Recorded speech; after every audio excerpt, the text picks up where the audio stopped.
Oh my.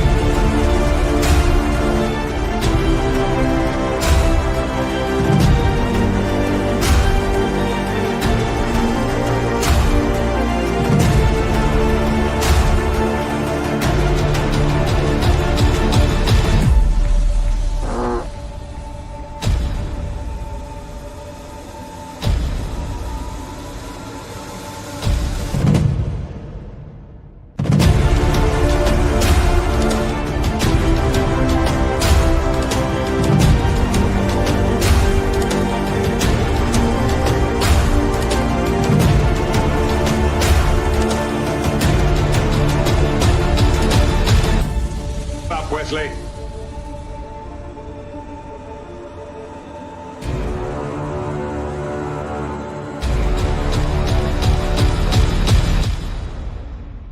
Actually,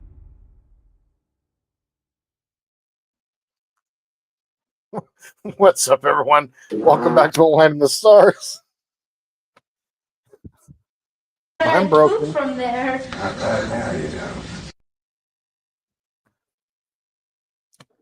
a minute into this. Yeah, we're done. I'm Jordan. Welcome back. Todd's pressing the buttons in the background. Say hi, Todd. Hi, Todd.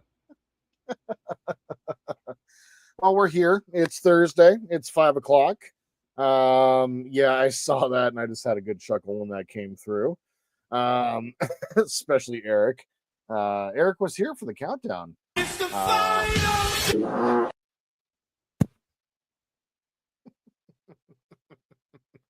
I was like, we got to play that for him first thing.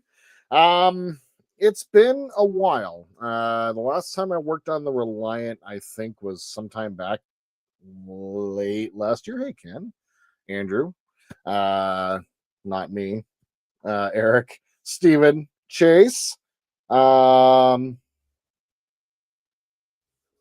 Yes, Todd is definitely hitting the sound effects for sure.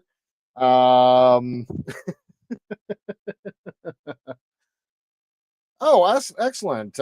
Steven says, let you know your stickers are turned up, and thank you much for the absolutely glad to finally get them out to you. And I sent that a little while back now, so glad they finally got there. No, so the last thing I did was actually work on getting the rear consoles installed or lit, basically, and then working with I was looking at it and I'm looking at the broken decal right there, and I'm just gonna have to like draw that in. The green strawberry decals are absolute trash. So things we're gonna have to contend with. Yeah, exactly. And that was pretty much it. Before that, however, it was the nacelles and getting them fixed, and so they're back behind me somewhere. I'll maybe bring them out and show you guys with them all lit up here at the end of the stream, something like that. What's up, Trent? Welcome. Light up that back alcove. Those little panels came out so good. Oh yeah, back here, absolutely. Andrew, that's not a bad idea. He says, I feel like this is. Oh, yeah. Do you have a vinyl cutter? ? Yeah, I kind of do. Mm-hmm. And I could actually work on programming it on screen too if I wanted to. You could. You could just make that mask. You could just make a mask, or just cut it out of white vinyl. Yep. And just make your own. Yep. We can do that. That's a good idea. Yeah, the goal for today. You have some calipers. You can measure up the stock decals and just, it's just white. You could just make that super easy and just paint them on. They'll look great. Yep. That's going to be the plan. These decals are pretty bad. So things we're gonna have to contend with. What else? I want to try to just see how much I can get done. Got a couple of hours. I don't have anything. I don't have anywhere I need to be yet. Kat may change that opinion for me later, but we'll see. But Well, Rebecca's laying in bed behind me. She might change that idea too. right. So there are the two SMDs. Although I think now that I've got the warm whites, I think I may want to replace those with warm whites. I think it's more appropriate for the ship itself. So we'll take a look. We'll see how that works. But yeah, got those all lit up. Can you bring it really close to the camera so it won't blow out the L cars? Or you haven't put the L cars in yet, have you? I haven't put the L cars in yet. No. Oh, that's gonna look really good. Yeah, they're around here somewhere. So I'm gonna have to find them. It's been a minute, and unfortunately the workbench is a bit of a mess. I got to go through and organize for the next. Like I have a 3-day weekend. I say the plan is if I actually get at least 2 of those 3 days, I'm gonna organize and clean. So, but yeah, so that's gonna be warm white's the way to go. I agree. Don's so right probably too. start. Andrew's a smart man. Yeah, just cut That's your right. That's the beauty of having all the things. So otherwise, yeah, the goal today is just get as much done as I possibly can. Probably work on some electronics, kind of start there, and maybe get the photo etch doors put in place after I finally get all the little bits put in around here. So what we have here are the photo etch doors. And they've already been primed up and ready to go. So put those on there. I think that'd be a good idea. Excuse me, sorry. And then from there, the biggest hurdle with the cockpit is going to be getting this console properly painted up. Once it's lit up, where are they? Are they up top? Let me grab the flat panel LEDs so they're a little bit easier. I can't remember. Did we decide that the flat panels were almost too thick? We were going to drill we were going to drill 5 holes and drop SMDs and resin them in place. I vaguely remember us. Yep, that was the plan. But you were actually, matter of fact, didn't you start drilling the holes? Yeah. See. Yep. So those holes are actually all ready to go. But I know you were going to. I think you were going to use the flat panel to light block it. I don't know if you ever got around to that. There were some edges you were going to either touch up with paint or.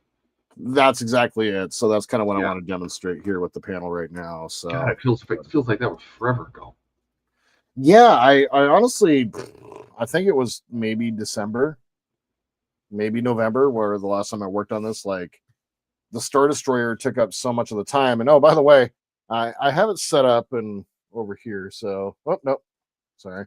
Put on that camera over there. And the Star Destroyer is set up over there. So I was kind of chilling in the background. It's all lit up and good to go. So, yeah, I'm pretty happy with that. But that kind of took over a majority of my time for the last little bit. And like this model, I was probably really excited to get started on something when I was building too many things already. And so this is the one that kind of like this and the Razor Crest kind of both fell by the wayside. I'm not planning on bringing this one to Wonderfest. If I'm somehow able to get it done, we'll see. But that's kind of not the big plan because there's still a whole other rear section. So in addition to, go ahead. Your last Dockyards live stream where you're working on the Runabout Rio Grande, was number 19. November 19th? No, it was number 19. You're at number 35. No, number 19, 35. Oh my God. December 12th. December 12th. It's April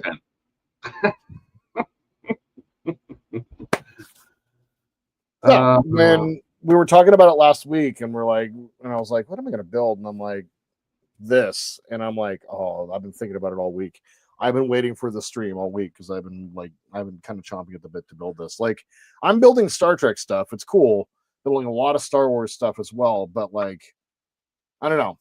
This model, like once we get done with the cockpit and the cockpit mod, then there's the whole crew area mod that's actually in the back as well. So there's a whole other set of interior parts that we got to put together, and it's like very just as much detailed as this. So like the thing for me is I'm just like I want to take my time with this, and if we bring it to Wonderfest next year or whatever, it's totally fine. So the way these years kind of go by at this point, like I can't believe it's already here. Like it's like literally just sorry, Andrew, close your earmuffs.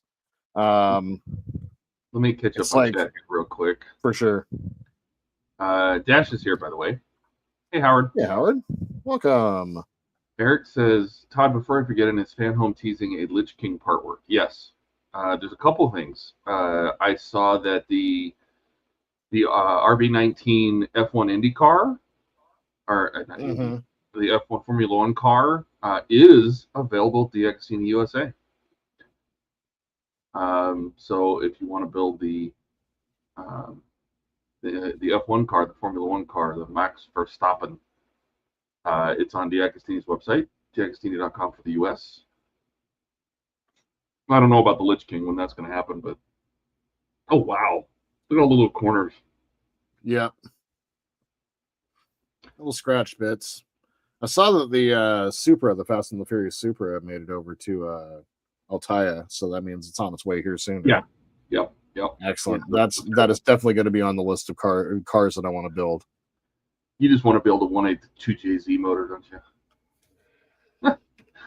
Dash says, Todd, did you get your new ship? Not yet, I don't think. At least I haven't heard at the door. I've ordered some Amazon stuff myself, so that I'll keep an eye on it. Yeah. So there's just stuff around the edges that need to be cleaned up, and that's pretty much all it. But overall, Kim says that I looks watched it. great. Thanks, man. You know what? That'll look good with warm whites too. It'll soften. It won't make all the buttons look so green and greenish. Yep. So interesting, like how the LEDs, like you think that warm white is like kind of anti-sci-fi, but it really kind of works. So, yeah. Yeah, but you got to Also- think about the studio lighting was all warm, right? So Right. Exactly. They were using fluorescence and stuff like that on. yeah, they had fluorescent tube, which to be true, that was also very white, but but the lighting the panel exteriors, like the walls and everything, was all warm color.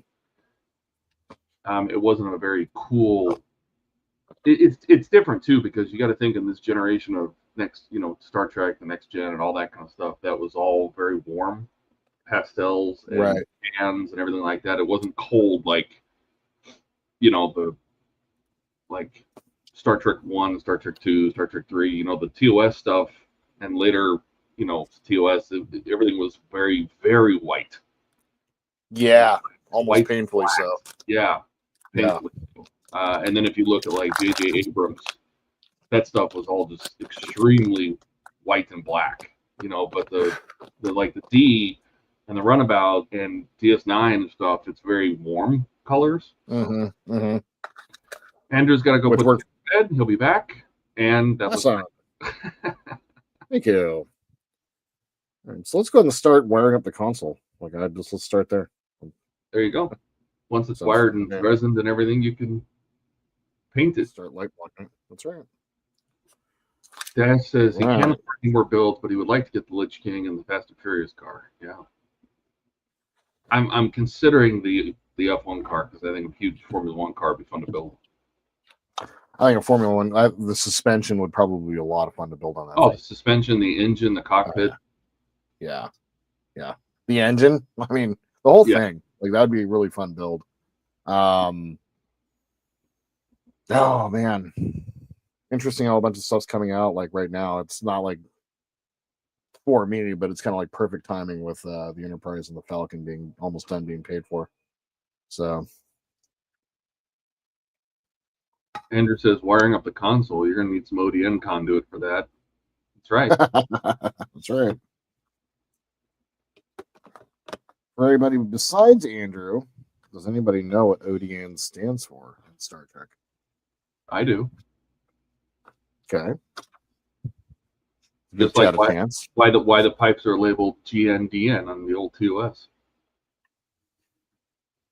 That one actually I don't know. What? Yeah. That was a Jeffries idea. The Jeffries tube is named after a guy named Jeffries who helped Matt Jeffries, yeah, the production designer or whatever he was. Yeah. And he was one of the ones that labeled a lot of the pipes in the set GNDN for goes nowhere, does nothing. Nothing. That's right. That's right. Okay. Soldering iron. And oh, he doesn't look so good, Matt Jeffries. Is he still around? No, he died in 2003. Okay. He was an aviation and mechanical artist. We're giving a little tribute to Walter Matthew Jeffries. Matt Jeffries, set designer and writer for his work on the original Star Trek television series. He designed many of the sets and props, including the original Star Trek Enterprise, the bridge, and the sick bay.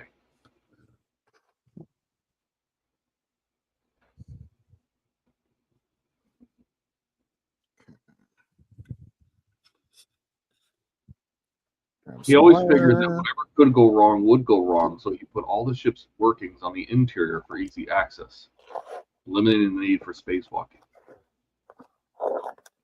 Smart.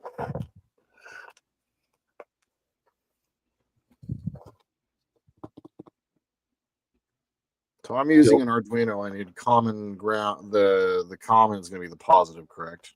Yeah. I mean, you can still wire red and black. It's just you're going to tie all the reds. Got it.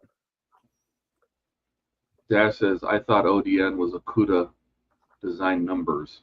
Ha! Mm-hmm. Did you ever say what ODN stood for? Nope. I was giving Chad a chance. Giving Chad a chance. Todd, since you know, what is it? Optical Data Network. That's right. That's right. So let's go ahead and wire these yellow and black. Because you got to think back then, you know, today you wouldn't call all the fiber in a data center or something like that ODN. But back then, it was such a new thing that was like you wouldn't think about using high-speed data transfers with the optical easily. But back then, it wasn't there. Right. Let's see. Jeffries disliked the idea of a large engine room because his reckoning the entire ship can run by a single panel on the bridge. Jeffries' work on the bridge of the Enterprise influenced the design of the U.S. Navy Master Communications Center at San Diego. That's kind of cool. Yeah. When Jeffries saw Star Trek the motion picture, he fell asleep. So I watched that the other day.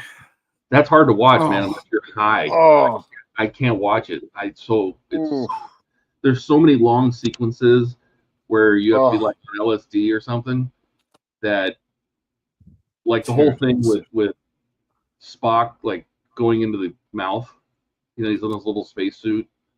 Yeah, trying to mind meld with V'ger, like, bro, really? No, the whole thing awful.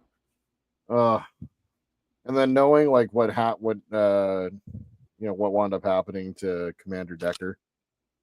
You know, the actual dude turned out to be a child molester. You know, so it's like, ooh, you know, that's a little rough. I don't want to watch this, but I'll watch it because why not? I hadn't seen the director's cut, and I'm gonna go check my door, just make sure nothing showed up. Right back. Sounds good.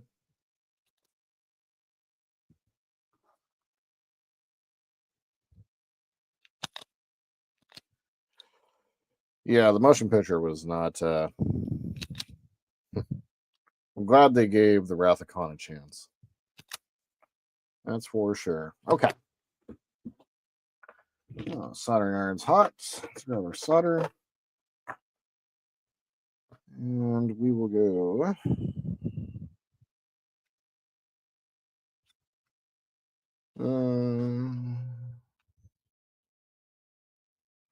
Yep. Sorry. I had to think about which color was which.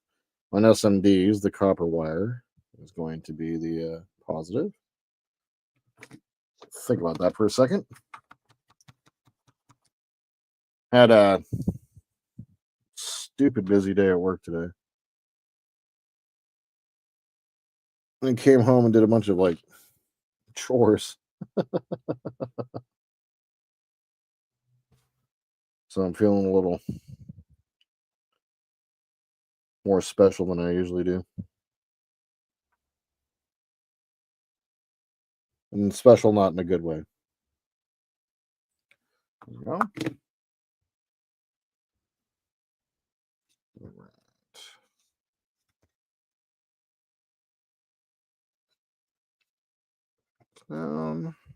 Grab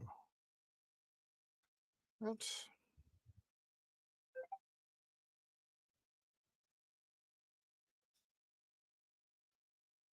There we are. What was that?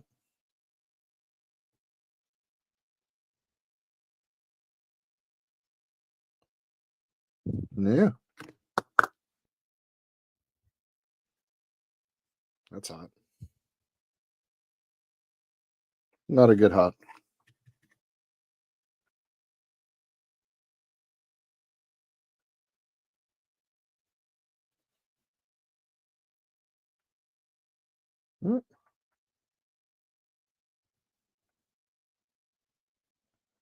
No.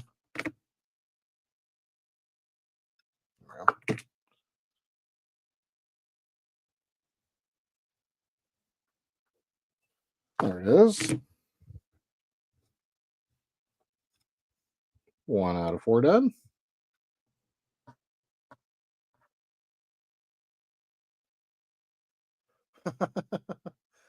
Dash says, so when am I building my cat ATSD for Soji?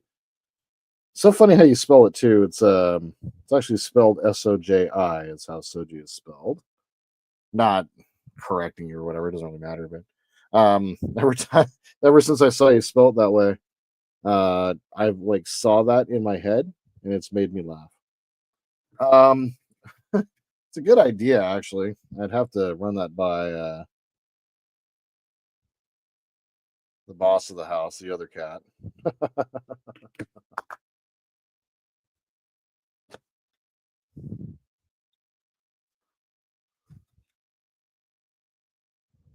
You can imagine that not a whole lot of sci-fi outside of this room.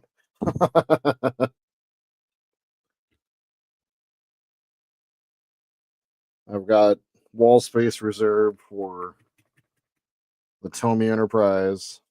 Like I got a shelf space out there for that. And then I got wall space reserved for the D'Agostini Falcon.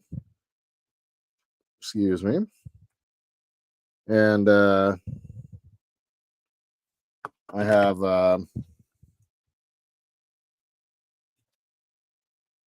and for the Enterprise D. So, and I should be thankful. Yeah, I did not get a good negative connection on that one real quick. So I'm going to fix that. Wow, I can't believe I thought that was good.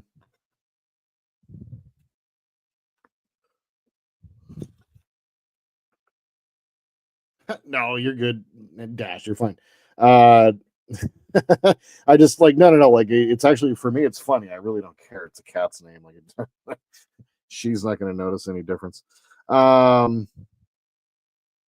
it just it makes me laugh. Like I see it in my head when I like Soji, and I call her Broge, Soji Brogy, and and so when I say Soji Brogy, I spell it like that in my head. So it's actually kind of cool. You're good. Right. Says well, you have to light it and make it do the cat's run on it so they can tap the buttons and make it fire the laser blasters. Yeah, I would have to do that in here, and the space in this room is like if I could go with a smaller bed, I probably would. And if I wasn't so fat, I'd probably get a bunk bed. but something tells me it would go all stepbrothers in the middle of the night and it would fall down. And I'm old enough that like anything that happens that you fall down, it hurts a lot. And I'm a bit of a wuss, man. My pain tolerance is can't handle it, but when my back starts to hurt, I start to whine.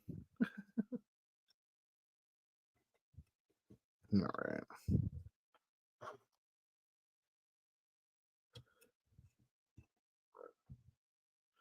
We've been talking about putting in a cat run here. However, we have big vaulted ceilings in the living room and with big skylights up top. And talking about doing a cat run up there. And the only reason we haven't yet is I'm lazy. I don't know if it's lazy, just kind of, I don't know, priorities maybe doing this instead of that. All right. And one more here. Set up a couple more here in a little bit when we replace the ones on the back wall.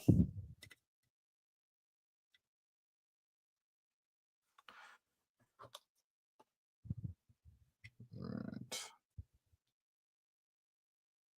These Omni fix those, man.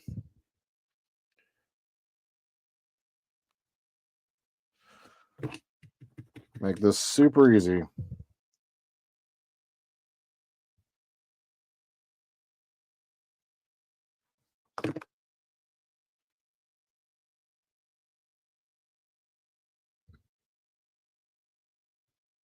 Okay. One more done here, and then we'll get these fixed into place.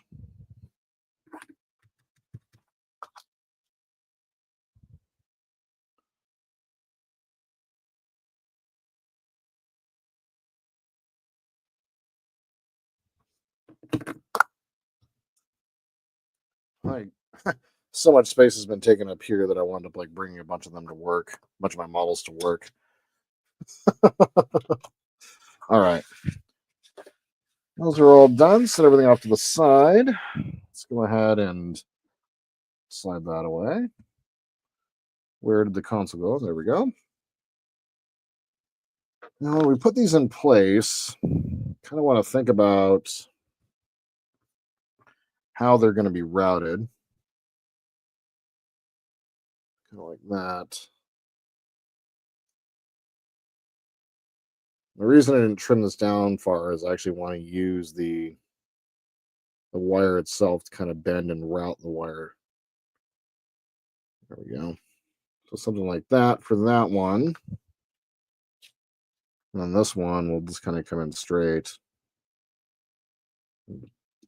Match up to the side just like that. Yeah.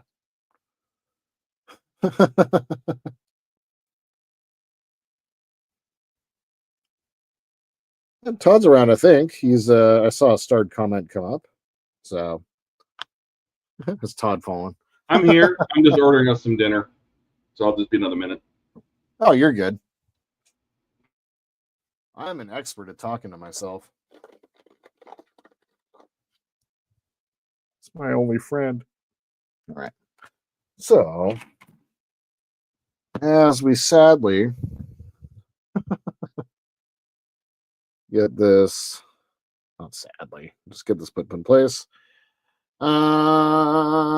Alec is here. He says, "Hi, Jordan. I assume you can guess where I am right now. At work. I'm assuming. Okay.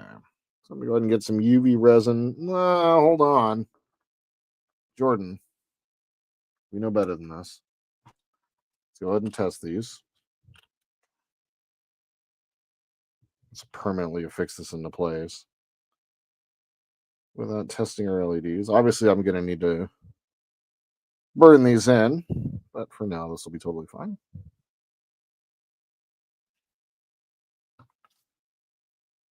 Right.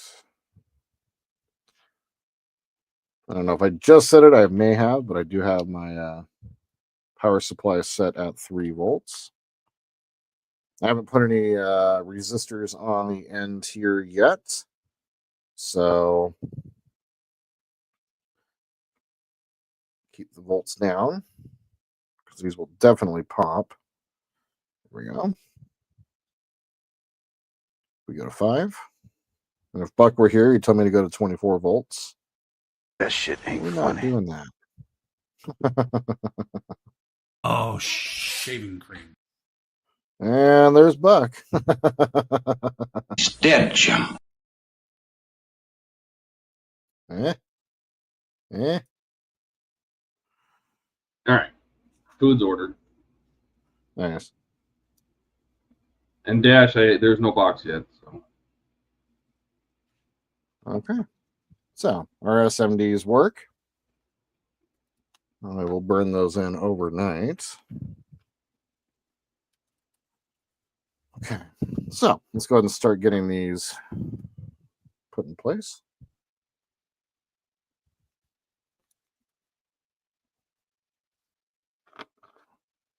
OmniFix those really make it easy to solder in a hurry.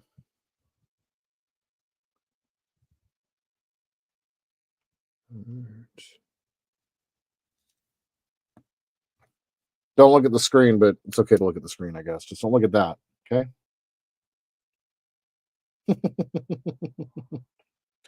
Ricardo's here. What's up, Ricardo? Welcome.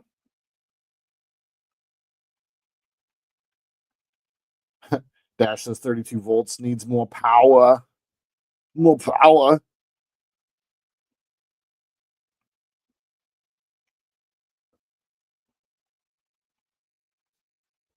All right.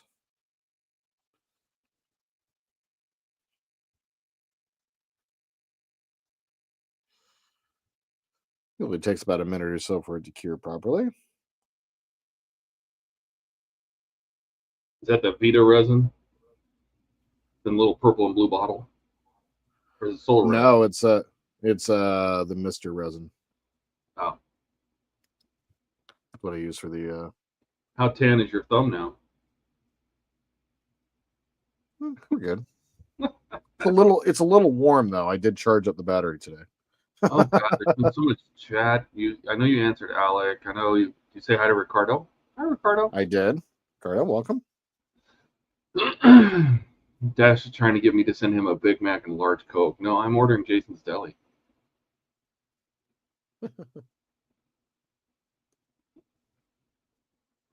Big Mac does sound good. Alec, is it a Ed Mc- job? Pays barely enough to cover his phone rent and TV payment. Left $50. Already applied to new jobs. Good luck. Yeah. Good luck, buddy. Dash says, I don't know, Eric, did you order this white crap? What? What? Huh? What? What's going on? What white crap?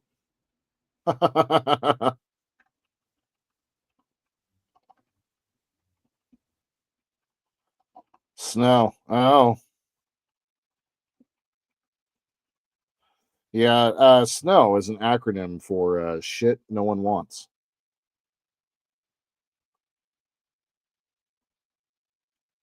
Oh, I got it. Snow.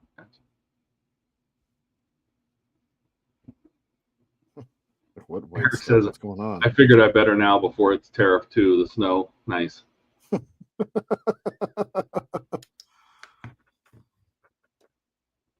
right. Let's 2 of those put in place. There we go. Let's light it up. See what it looks like. Are the LEDs facing the right direction? You resin them in there pointing up? Yes. Did you really? Nervous. I did it right. They're facing down into the resin, right? Yeah. Yes. Mm-hmm. Uh-huh. I deserve everything here.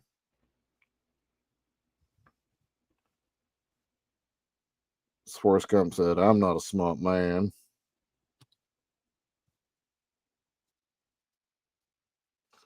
Just for whatever reason, as soon as the camera gets on, I get kind of dumb. Oh, come on. There we go. Yeah, I like that. Excellent. Okay, they're just touching. Just started touching. All right. Let's get the other two put in place. Okay.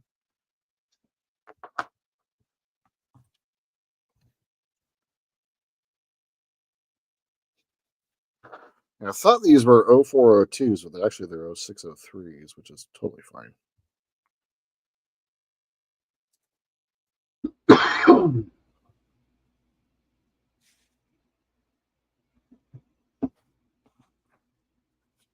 Dash says there to get taxed for it, California. And like Eric says, they can't have that Canadian snow coming in free of charge, you know.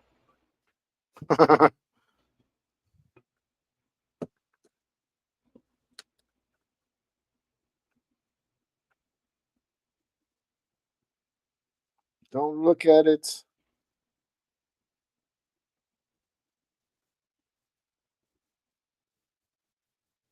Wouldn't you want to burn them in before you attach them? Yeah, I mean, you can always, because it's the UV resin, you can always pop it off. That's the beauty of the UV resin. It is. You ink on it real hard, it'll pop right out. Yeah. So I'm not too worried about that. I'll let them burn in overnight and kind of go from there. I know it's a little reckless, but it's me.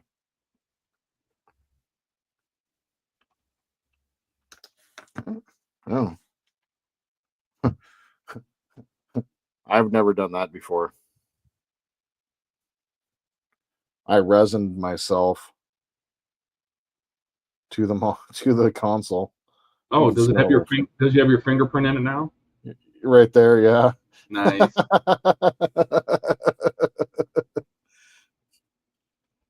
I am now a part of this model. I'll be Eric inside says, of it. have you been injured while watching Jordan's stream? Contact Ken for swift compensation. Right.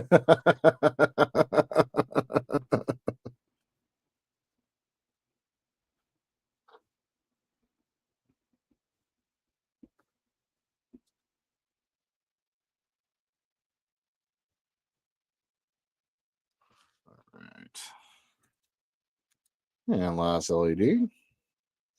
And then what I will do is grab the paint for this and we'll do some touch-ups.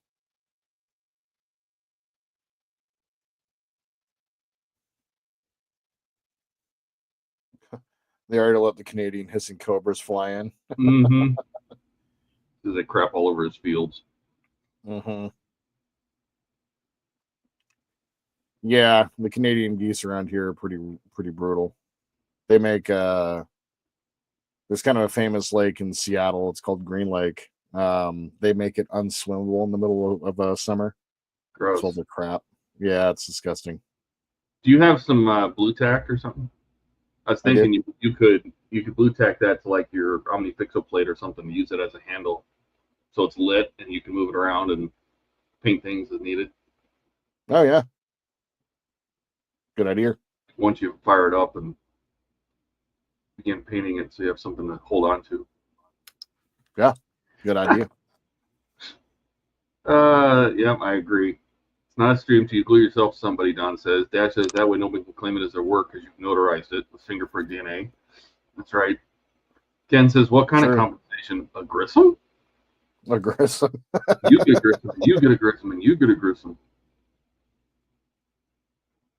And then Dash says they do make great goose jerky. Is that a thing? Ew. Ew. You know, I wonder if if you use the edge of your sander, if you cut grooves in that resin, the wires. Oh. Like if you used just the edge of it and you just held it in there, would it create like a little V groove that you could tuck the wires in? I mean, if it's those wires aren't very thick, but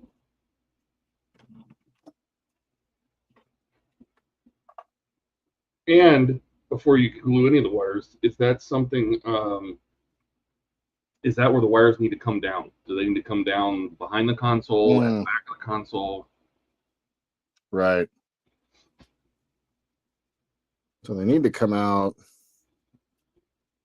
right here. A little wire slot.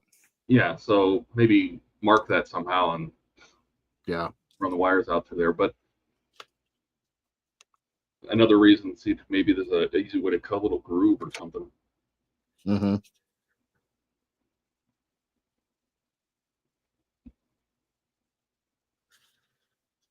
That says, yeah, we have a goose season. We take out a couple of times each year, and yes, those hissing cobras are yummy. Oof.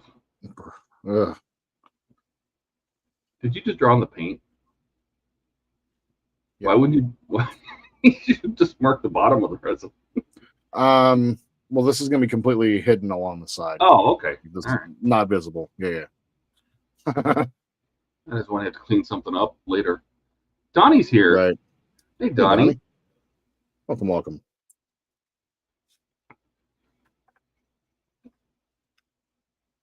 Okay.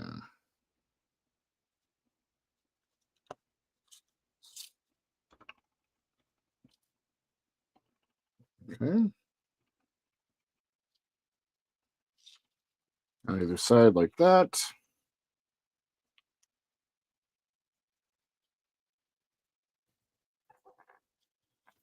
And down and around.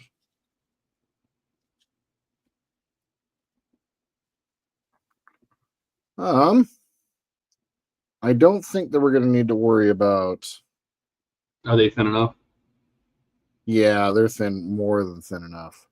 Perfect. Especially like with the way that kind of fits in there. So, yep, we're good. Even better. Oh, yeah. Even better once you get it set in properly. Okay. Sweet. Thank you. I would like done something stupid there. You should light it up and show Donnie because Donnie's here. Oh, yeah. Well, we should light it up. Like, actually, I got all 4 of them on there. So, yeah. Donnie says that looks so cool. Thanks, man. Let's go ahead and just get it put in its place real fast so I can kind of get an idea. Other Don says, caress the like button all. Caress it. Touch it. Feel it. Wow. Caress it. Touch it. Yes. I was listening to. That's gross! Yeah. No. It's appropriate. Sing it. I was listening to Tommy on the way to work. I haven't listened to that album in freaking years. I have no idea why. All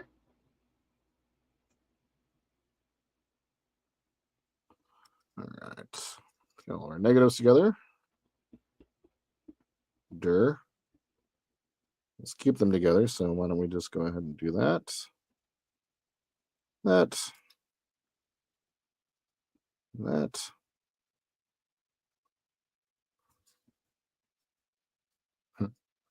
Cat just got home. I can hear the bass booming downstairs.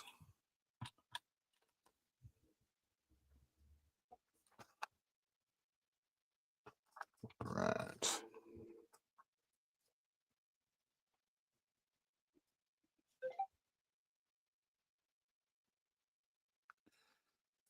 Right.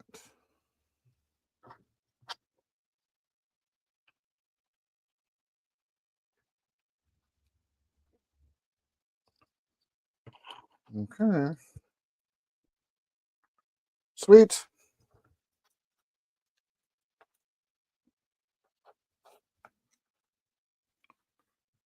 That's what that console looks like. I'm going to definitely need to do some stuff underneath here. Although, it does kind of light up underneath. I kind of like how it's lit underneath there. So do I. It looks good, actually. Okay. It might need to be a little dimmer. Yeah. But you can always throw a big fat resistor on that and dim those lights down if it's too bright. Right.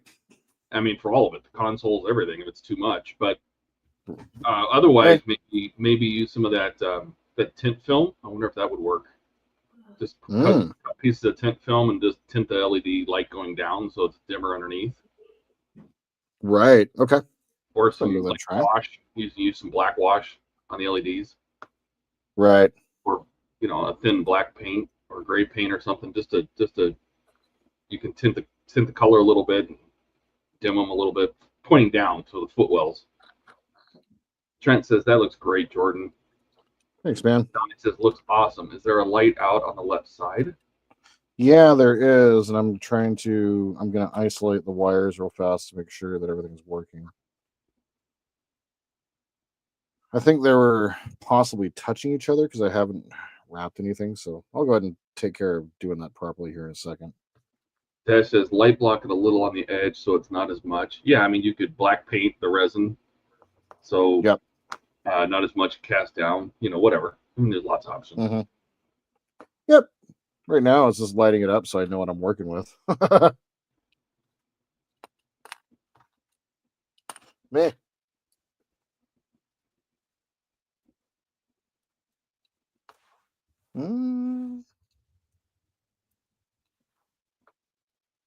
It works.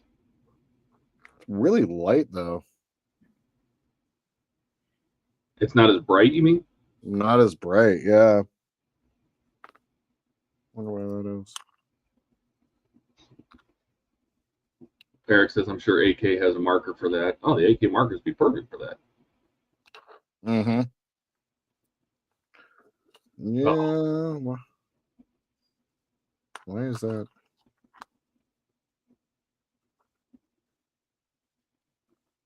No, it's a bad LED.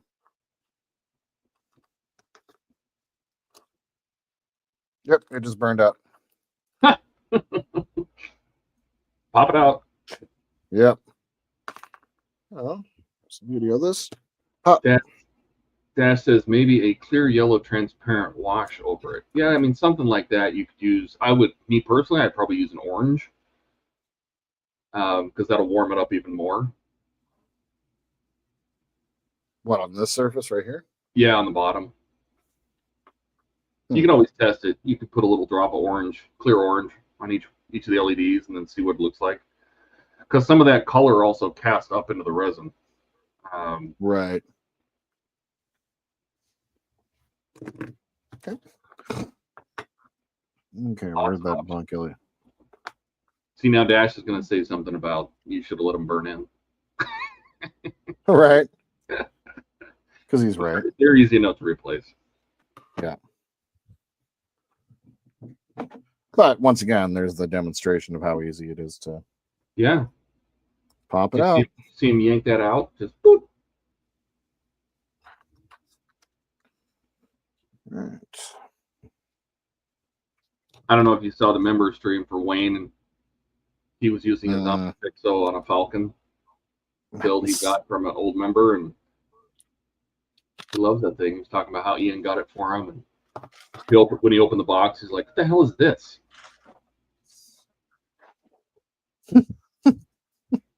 Now he loves it. This thing right here is the difference between being able to and not being able to solder for me. So I'm gonna create it really does help soldering. I mean, it's because up until that, I did use those crappy metal, the ones with the cheap little metal base, and the little arms are on a rod, and it's metal alligator clips crushing everything, and never quite lined up right, and you move it and it loosen, and oh god, that thing was awful. But I think everybody starts with those, right? You get the helping hands, and right. You start with those. That's the beginning. One of the first things you wind up upgrading, if you can. Right? See, Dash confirmed. Right? Yeah, see.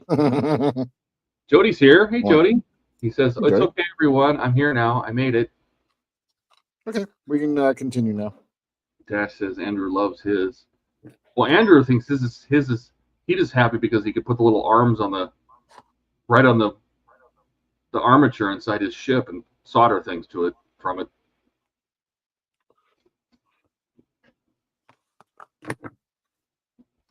All right, let's go ahead and give this one a test C and see if it works. All right, cut that end off, however. Get a new connection.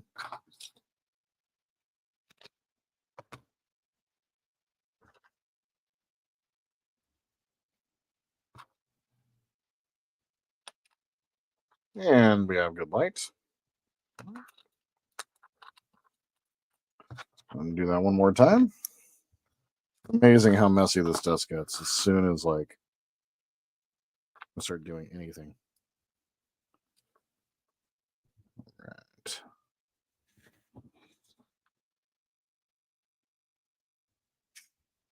How often do you just clean up your entire desk? You're just like, okay, it's time. Every day. I wondered if can't, you were as fastidious as you were when I was there. Everything Yeah, no, and clean and it's not. It is much more cluttered than the last time you were here. That's for sure. But like I kind of hang out here as well. Like I watch TV here and just kind of hang out here. So I can't just have a bunch of crap all over the desk. It'll drive me insane. So but there's just crap everywhere else though.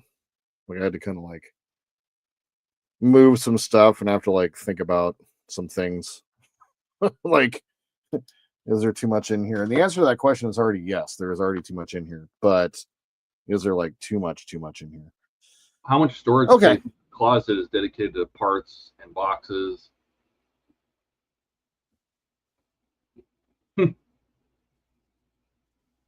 Three-quarters. Well, My that's clothes if take you're a guy, you don't need your whole closet. We just need a little portion of it. bingo. You know, I don't need a whole lot. So, I but mean, we're guys closet, that take 10 shirts we wear every all the time. dude, seriously. Right now it's just the part work boxes. There's just so many of them because like the builds are all in different phases. Like the Enterprise is currently filling up 3 boxes, 4 or 5 with parts. The Falcon is filling up 6 boxes with parts. Kit is filling up 5 boxes with parts. Like it's insane. That's all just stacked up in the corner in there, and it's like all labeled up and everything. But I just kind of want to get this stuff over with. And you know what sucks is I have paid for my refunds. I've done both of the refunds for shipment 7 and 8 for Kit. I've gotten both the refunds for it, but they haven't gotten me new parts yet. They haven't charged anything yet, and so it's just like, Yeah, because they don't have them. yeah. And they're saying August, so and it is what it is. Well, he did make a post a couple days ago where he said some of the stuff's coming in earlier. So Okay, but sweet. All of the things that were missing were in production. And he's hoping that some of the stuff is actually going to arrive before August. Okay, good. Okay, so I need to get my wire shrink on there. And I'm just going to use just the cheap, crappy stuff here. Funny, the cheap, crappy stuff. This is just like came from a package that I got, but I prefer this over the more expensive, nicer stuff, quote unquote. This stuff shrinks down a little nicer.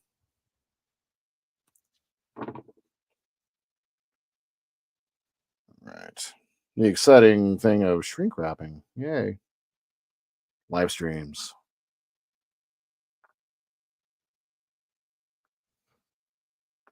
Okay.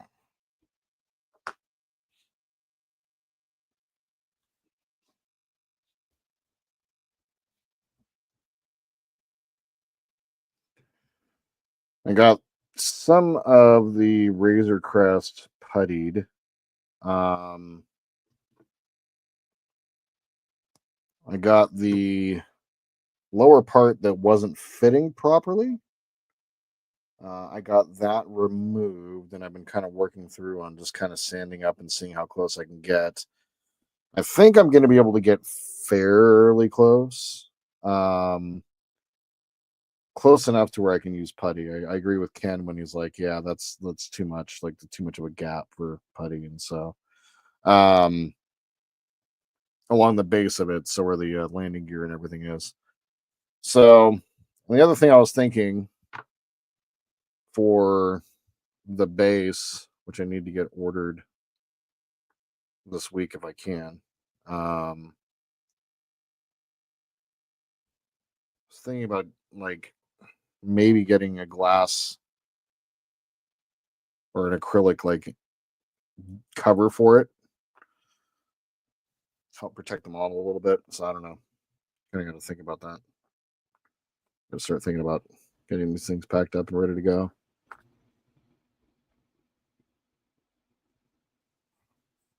You know, I almost wonder, you know, you can buy those cans of the expanding foam. Yeah. Where you get it settled in a box on some like newspaper or something, and then just fill all the space around it. You know, you wrap it plastic, put it in a plastic bag, right, and then you just spray that expanding foam in it, so it just locks it in place, and then bring it with you. I just wonder if it expands too much, if it would you know what I mean? The pressure would break yeah apart. That's the thing. Plus, that stuff gets hot when it expands. So yeah, that's not a good idea. All right. Well, not every idea is good. Sorry. I was also thinking of like those like that stuff that they like pack motors in, right? Like the like compressor motors and stuff like that. That bag of the expanding stuff, and you like stuff it down on top, and then it like seals in around the outside, and you just shut the Yeah. I mean, that's the same stuff. That's what I'm saying. Because it's form fitting, it fills it, but I'd be worried about the pressure it puts on it, the heat it puts on it. I would hate for it to, you know, while it's expanding, it just breaks off a wing. No. Exactly. Dash says, I try to reduce my boxes down with boxes. I had skipped ISS Enterprise D, and I hope to God they don't outright charge me 3 packs of Batmobile 66 because the computer keeps generating them. Well, it does. It does not that. I hope I don't get another Megazord. Shit to me. Andrew's back. What did he miss? We had to replace the light. Yep. What else? He's finishing up the wires. Figured out where the wires are going to go. And then he's going to start working on, I assume, light blocking and tweaking the lighting. Recommend. Yeah, I mean, you could bring all those together and put a resistor on them if you wanted to bring them down and how bright they are. Because, I mean, you know what your input voltage is going to be, right? Or whatever your power supply. Are you sending these 5 or what? 5, yeah. Yeah, so I mean, you could put a like a 480 or something on it just to dim them down a little bit if it's too bright. Yeah, 480 is good. I would think that those, let's see, 4 of those, they're 20 probably. That's 80. Yeah, quarter watt resistor still fine.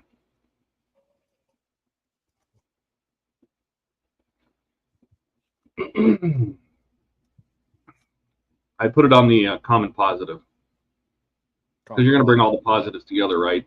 That way, if you do a cool startup sequence where, like, you know how sometimes when they start up, they blink in different ways? Yep. You know, the panels will blink. They don't just all come on. Dash says, get the low volume expanding foam that goes around windows, not the gap filling.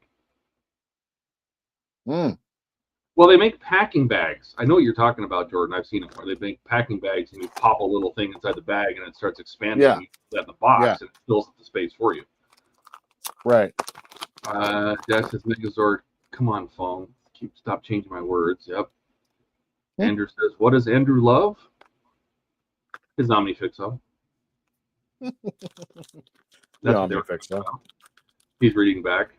He says, what's driving the lighting in this? Like, you're still thinking Arduino, right? Arduino. Yeah, it'll be an Arduino. We're gonna show Jordan how to code. I am super excited about that, actually. I've kind of like, when you did the coding for the Enterprise C, I tried to like study and look at what it was, and I kind of have an idea. Like, you have to basically tell it to switch on, and then you can kind of tell it within those parameters of like what to do. So it's interesting, like you switch on for this many milliseconds, switch off for this many milliseconds or whatever. Right. That was kind of interesting. Yep. Ender says, if you're going Arduino, why don't you limit the light value using that? The reason I suggest using resistor instead of that is because there's only so many PWM ports on an Arduino, and I think it would be better served to use those for more interesting light effects, things that need to glow on and off versus pop on and off. And that way we can use digital pins to fire these on and off, just on and off. They don't need to like dim. So, you know, it'd be better to save the PWM for things that need to glow, like the transporter effect or something like that, you know. Yeah. I try to save PWM ports not just to dim LEDs. I'd rather, if it's just a constant static dimming, I'd rather use a resistor.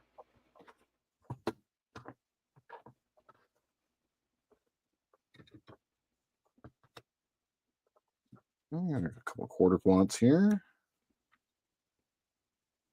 Bring the two That way, if you leave all your, well, hang on a second. Wait. Before you solder you don't need a MOSFET to drive these. You only need to bring your positives together if you're going to negative switch with a MOSFET. If you're going to drive the individual LEDs with the Arduino, since it's going to be one per pin, yeah, you can keep the grounds together because the Arduino does switch positive. Oh, okay. I was, you know, you only need to use a MOSFET if the power draw is more than the Arduino can handle. And so if you're going to use like 4 pins, if you're going to use 4 pins of the Arduino to have these be 4 different lights, then keep your grounds common.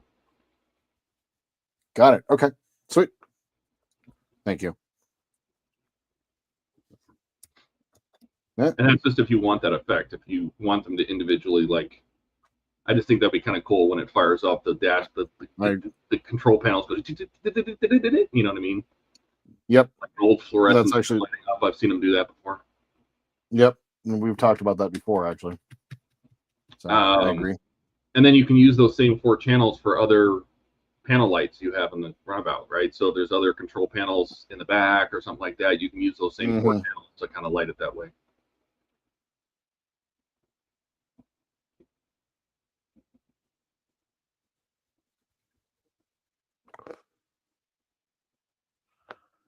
Okay.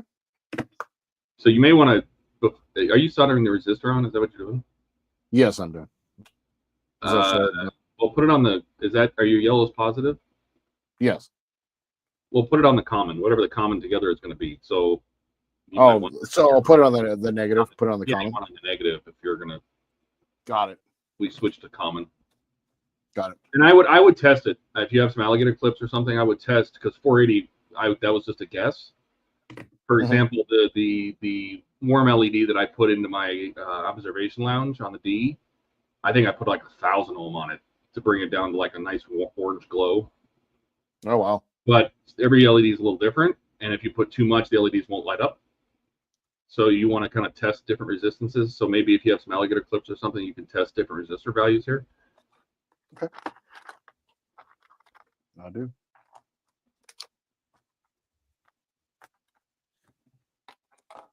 I got 480.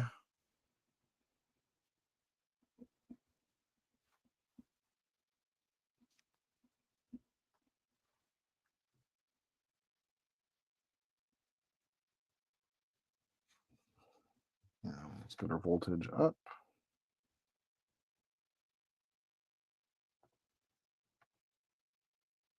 Up to 5 volts.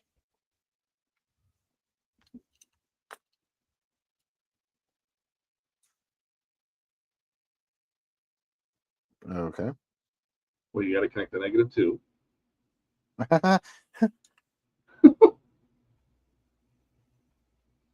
Jesus, Jordan. His brain's starting to hurt.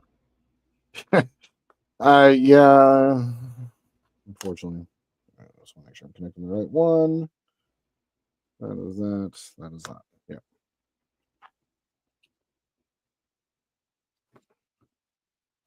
So that's a 480, and that's pretty dim. Almost too dim. I would do it with all 4 LEDs. All 4 LEDs. Your current resisting. You know, you're basically doing current limiting, and it needs to know the whole draw. So. Got it. So maybe just put all 4 leads on there Got it. through the resistor.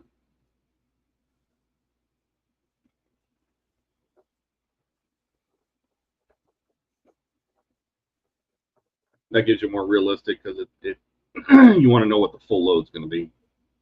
Right. Most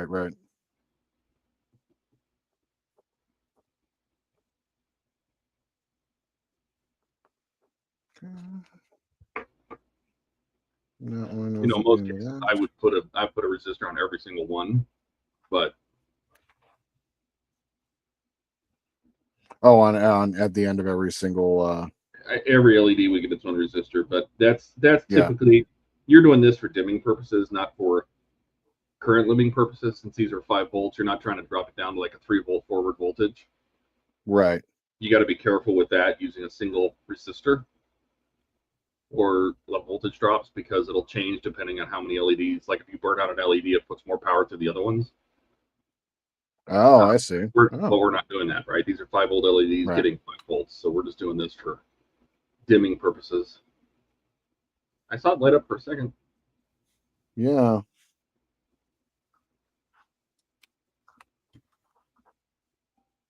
Oh, food's here. Here, back.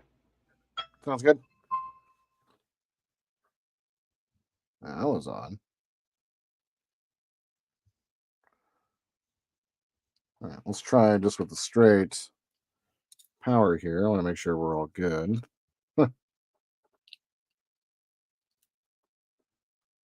Oh, it's the magic smoke.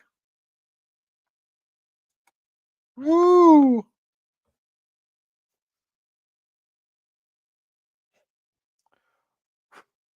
That stinks. Wow.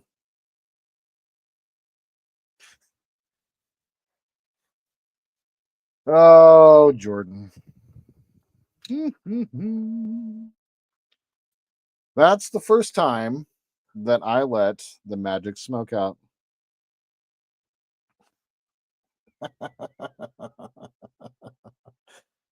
Oh, man.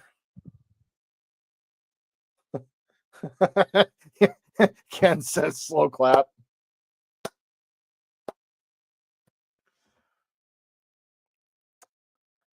Huh.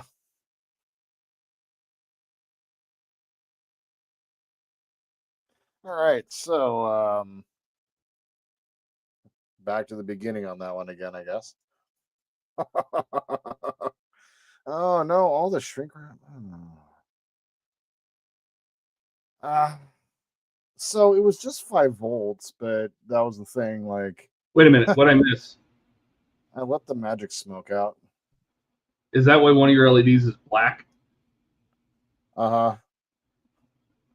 Wait, I leave for 5 seconds and you blew something up. Uh-huh. What did you do? I took the resistor off and just attempted to put 5 volts into there, and for whatever reason, it burnt it out. I thought you said there were 5-volt LEDs. Are they 3-volt LEDs? I think they're 3-volt LEDs. Yeah. Oh, see, remember what I said? Now you're gonna have to put a resistor on each one if you're doing a voltage drop. Yeah. Jordan. Interestingly enough, that resistor should be enough for 5 volts, but you took it out, didn't you? I did, because I was like, it wasn't working. Like it just stopped working, and then they all lit up. I bet for a little while. And then they started smoking. I'm gonna have to watch it back. I missed it. Oh look. Yeah. He's like Todd steps away for 1 second. I protest. I am not a merry man. Oh my god. Oh. A little schmeg in my holes. Wait a minute, what? What? Oh my god, I can't believe it. I can't believe you. Donnie says, I thought you knew not to let the magic smoke out. Jody says, Todd steps away for 1 second. Yep. Says, didn't we teach you better, Jordan? Don singing, who let the smoke out? Oh my God. Who Says you got further than I would have. Dash says, I told you 32 volts was the key. Well, you got to rise out of chat for this one. Ricardo says, that is how we learn. Donnie says, do the resistors come on the LEDs? No, they're probably just 3 volts pre-wired, but he didn't put any resistors on them. You were probably sending 3 volts into them originally, and they worked fine. Don says resistors are for current. Yeah, if you don't put resistors on them, then they're going to pull whatever they can. They're just diodes. That's why you have to limit them for the resistors. If so, then they're 5 volts with the resistor. It left a nice little black mark. Did it melt the resin? It melted the resin and the diode into the resin. Oh, perfect. Well, it's a casualty. Leave it in there. Dash says he cured that resin instantly. And diodes have a breakdown limit. Yeah, if you don't put a resistor on, if you can't feed them with the exact voltage or the exact volts they expect, then they'll work fine. But if you're going to send 5 volts into a 3 volt LED, it's going to go pop. Yep. I deserved this.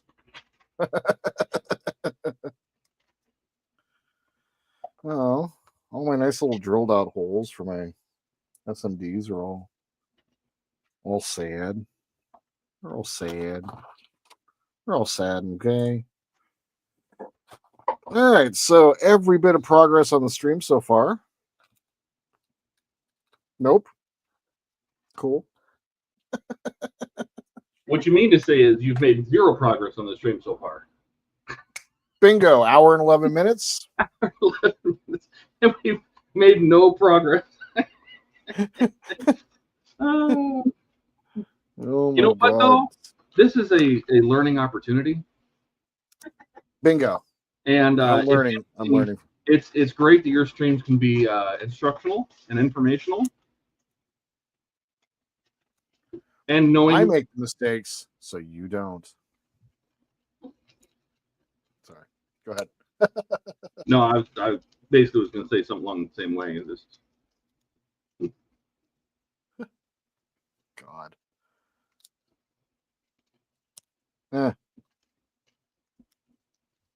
This is how we pop our lights, pop our lights, pop our lights. Early in the afternoon. That also left behind the diode. I bet those LEDs melted right into the resin right away. Yeah. Well, at least you know what? You're batting 1,000 and you popped all 4. True. The funny thing is because of that resistor, or because of the lack of resistor, the way that works, electricity is going to, once you pop one, it's going to send even more to the rest of the other 3, and those are going to pop. They'll pop in almost a sequence really fast. It's good times. Yep. It was the last one that was standing was the one that started smoking. It tried to hold on for its dear life. Yep. So I have yet to have done that. So that's the first time for me. Hey, it's the first for everything. Did it smell good? It did not. No. Tell us what it smells like, because we can't smell, you know. Dash says, so weasel, I mean Wessel. Dan says, cute George, I'm not a smart man. I'm not a smart man. Dash says, aren't you glad you didn't do it at Wonderfest? Yeah. Uh-huh. Andrew says, the first E I built using the Tenna system, I thought the Bassard 3mm clusters were resistors on the board. They were not. That's a good way to find out. Yep. Donnie says, progress was made, then eradicated. Yes. Mm-hmm. Don says, you basically had a wire between the terminals of the power supply. That is correct. A diode is just a directional thing, but it's basically a short. So you got to limit the current, or it'll take all the current it can do. Jody says, yes, I need to learn this stuff. I have no understanding of electrical circuitry.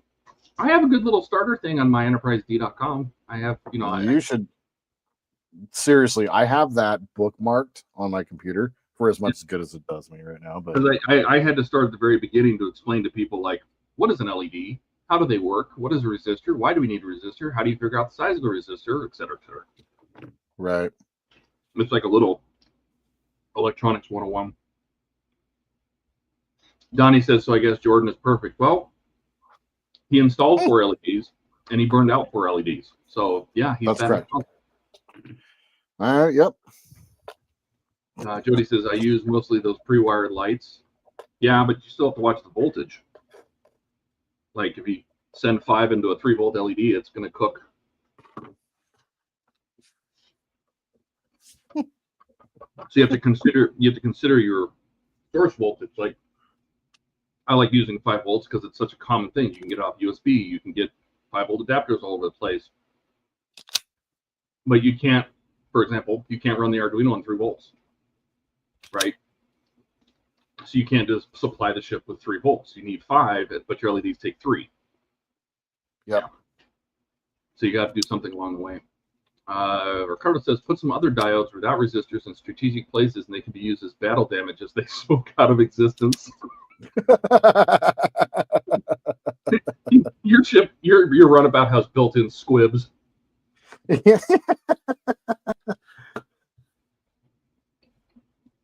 Fire for effect.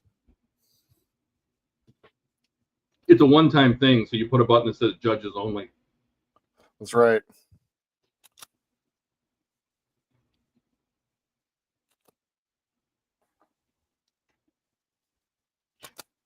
Dash says, no, you did it one other time, but we don't count that. Did I? I don't remember. Did you cook another LED? I don't remember. Man, I've done so many of these. I don't. Chat always remembers better than we do. Right. Alex says, so Todd, would you say replacing the Unity 6 LEDs is easy or need some experience in soldering? It's pretty easy. It's like the most basic of soldering. Jody says, how many volts is 2 AA batteries? That's what I use. 3 volts. 1.5 each in series, 3 volts. And that's what Ricardo says. Same thing. Nice. If you wire them in series, you're adding voltage. If you wire them in parallel, you're adding current.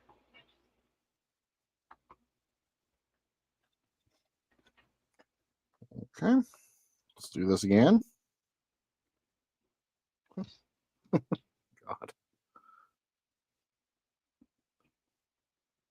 As soon as it happened, I just started laughing. I have to go back and watch now.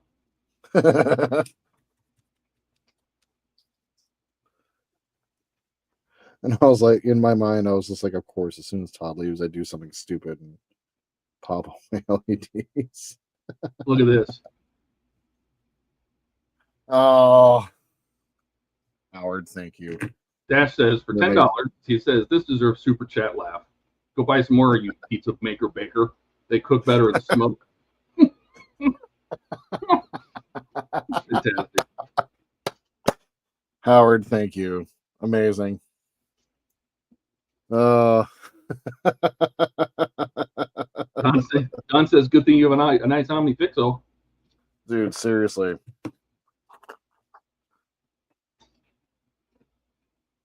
Like, these are definitely like, this is a game changer for me. Like, just being able to quickly solder. Let's take care of all this again.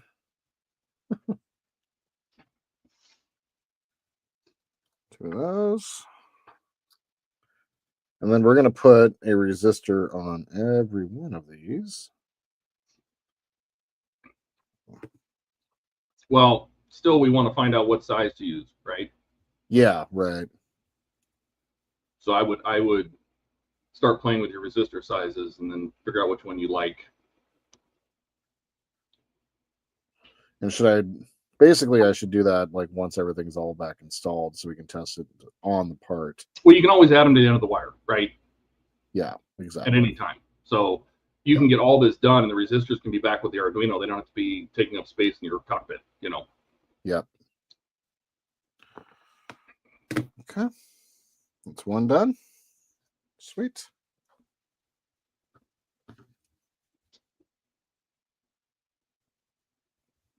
Howard, thank you again.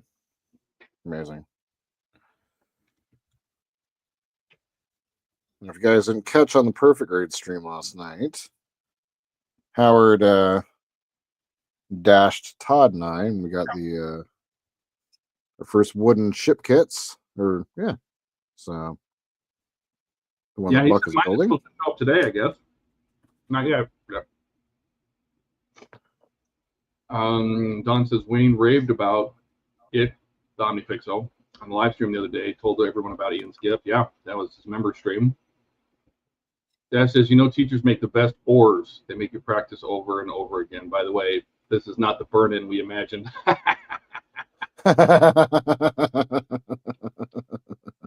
Andrew says, test them out before you install them back in. Do you have a breadboard?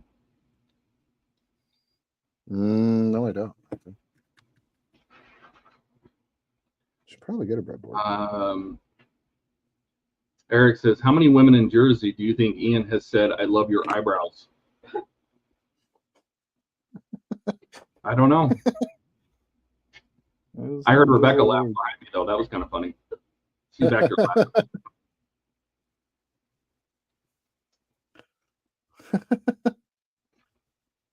Not at all weird, Ian. Not at all weird.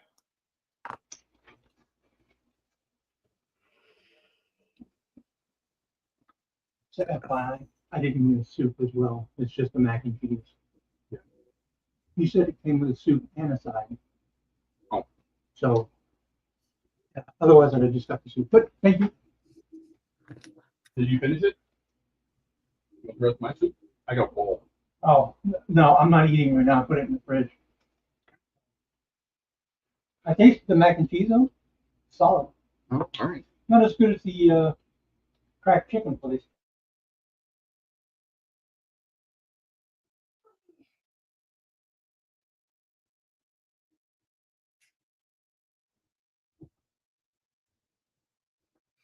Oh, there's 2 or 6, depending on how you're counting today. Done.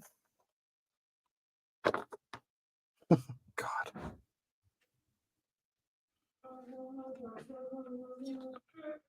Yeah, I know. It's been, yeah, what's funny is like, I thought I had one, but it was like a cheapo like PCB that came with what was it? A bunch of the resistors that I had gotten. And I'm like, how does this help me? I'm like, what am I going to do with this? So yeah, no, I need to get one. Especially for testing.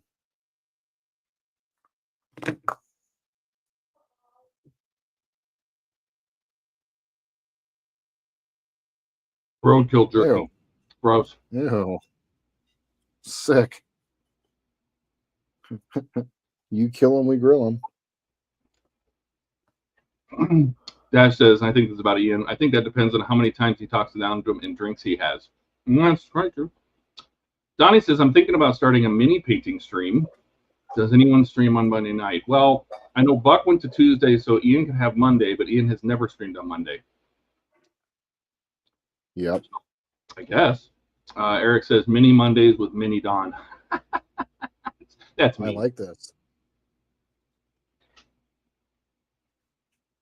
I like this. Mini Monday.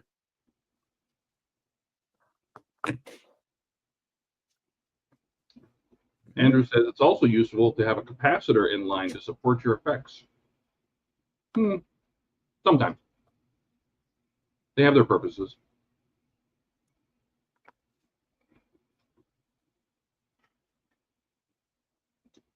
Don says we will support other Don. That's right. What blows my mind is that, like, for all the things that I've picked up and gotten over the last year for building models, there's still more to buy.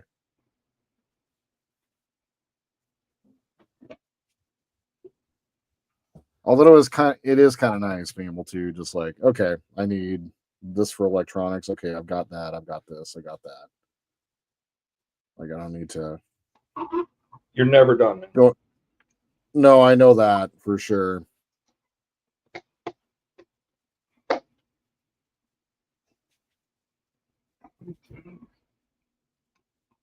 No, you get back there.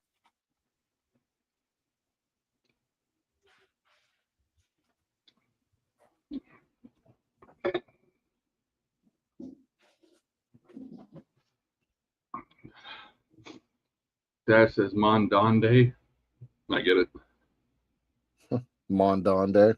Alex on break. His bike's almost ready. It's getting hot. Hopefully, when he's hired a new company, hopes to happen soon. So we do too. Andrew says there's always more to learn. That's what more means. That's right. Eric says, Donnie, I'd love to watch minis on Mondays. You'd really have to have a close camera to show the detail of what you're doing. And since you handhold, I think when you're painting, it's going to be interesting. GoPro mounted to your head. Yeah. Dash says, wait, how many volts blows Jordan's mind? Or is it one fart voltage? One fart. Oh! You okay?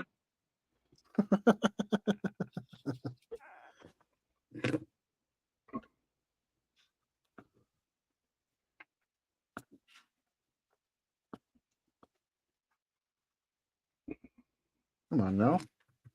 Come on now.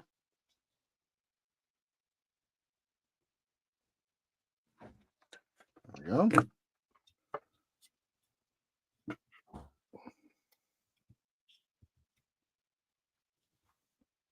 No. Guess I didn't. Oh my. Oh my.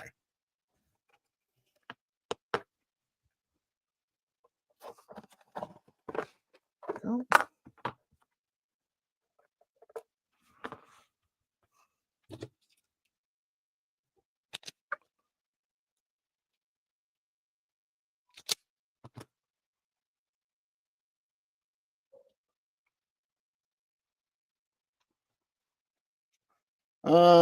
Alex says, is that the best way to heat shrink tubing?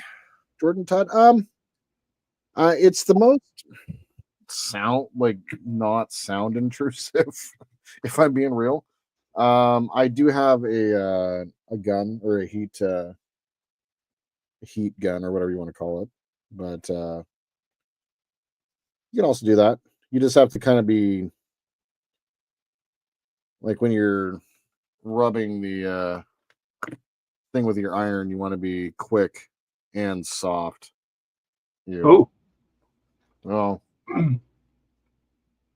Pretend I didn't say that. No.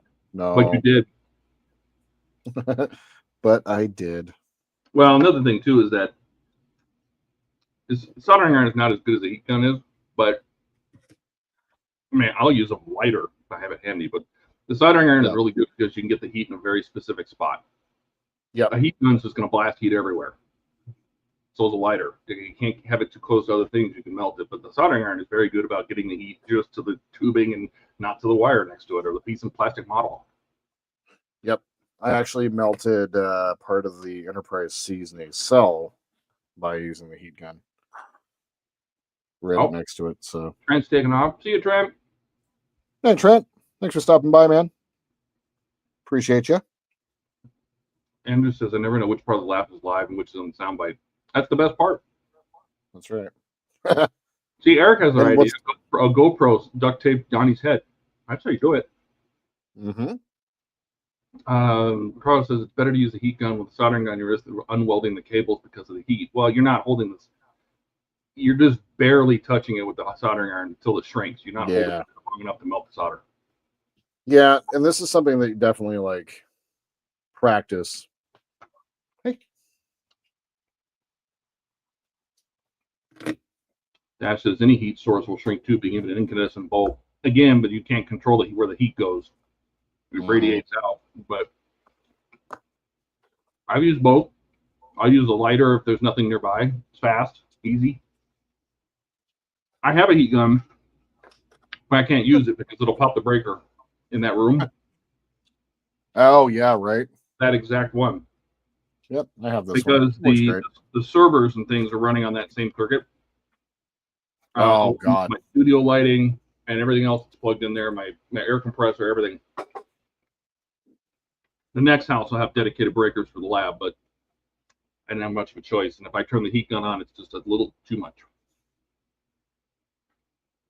Ricardo says use a small lighter. I do have a lighter in there I use.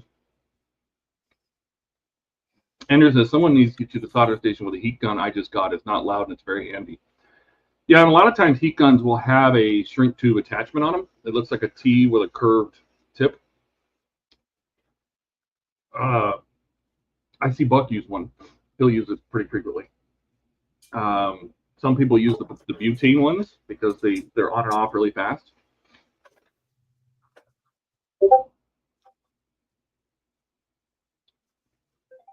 Did I already read that? I put it on the screen. Someone needs to get to the solder station with the heat gun I just got. It's not loud and very handy. The heat gun is quite small and doesn't overblow. Oh. Oh. Wow. That's what she said.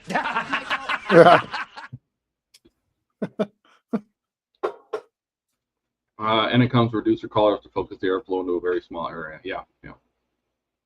Does yours come with the upturned tray that looks it looks like half pipe you would skate in? That's specifically made for shrinking heat shrink. Okay. Let's see. For U96, it's new to heat shrink. Go heat gun. It's again, it's situational. A heat gun is going to shoot heat. It's going to shoot heat everywhere. You got to think what's behind what you're blasting with the heat gun, because it's not just going to heat up that; it's going to heat up what's behind it too. Andrew says, okay. Jordan just sent you a photo of the one I'm using. Oh, nice. Okay, sweet. Thank you. Eric says Howard kidnapped Ian. Pictures and off topic. Oh dear. Oh boy. All right, so I got the 1/4 watt hook back up here. Let's go ahead and just I'm not going to put it in there. I don't want to mess with it right now inside the model. So there is the 1/4 watt. Okay, it's actually working. What's that? Oh, okay. There's two of them really close to each other. Yeah, they're there. All of them are working. Okay. So that's a 1/4 watt. Let's go ahead and what do I have for? So that's a 480. So I want to go higher than that.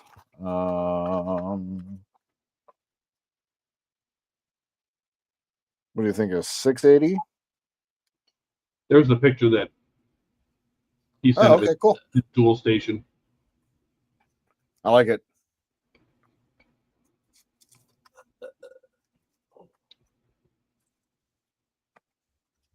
Oh, it's nice. What do you think of 680 or a 1K? Jump up 2 steps. What do you have too higher than what do you put on there? 480? Yeah, I put a 480. Mm-hmm. So like 680? Probably a 6 something, yeah. Yeah, let's do a 680. Okay.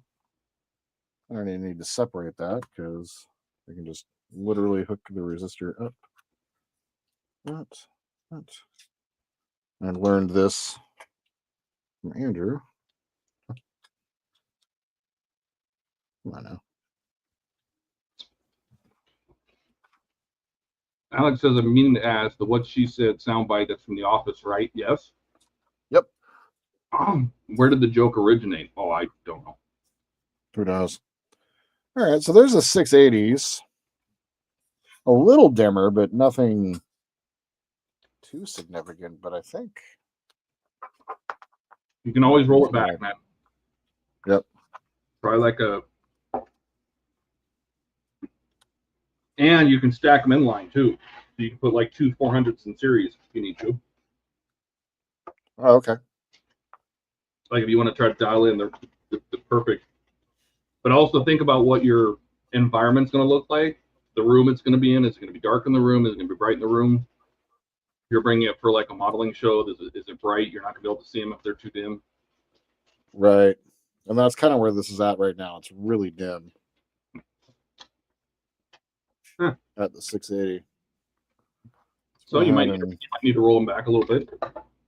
Yep. Did you maybe say let's the go back to that quarter was too much, or what's that? what did you? Oh, What the did quarter you? watt, How'd you feel about the the 480? 480 was fine actually.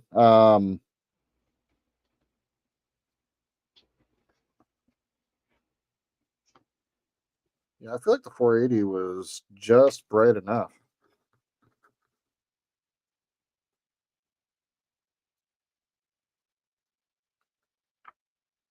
Yeah. I'm gonna try the 480 again.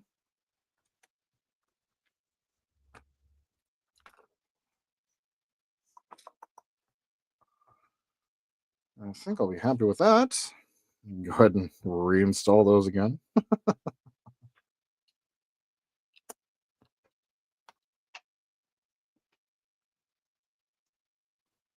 And this is just a starting point, so you can work on your paint.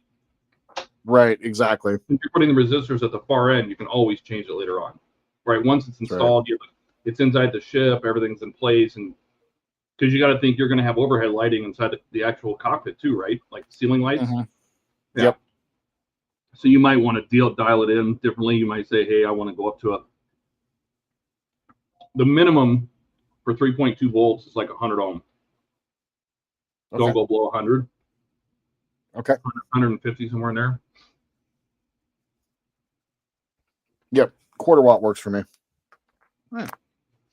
Sweet. Jody says the voice and sound bites seems like Steve Carell. It is Steve Carell from The Office, the American Office. Since that was a knockoff of the British Office. That's right. Ricky Gervais. Mm-hmm. Okay. We'll put a quarter watt at the end of each one of these. Wake up the soldering iron. Thank you, Andrew, for that, by the way.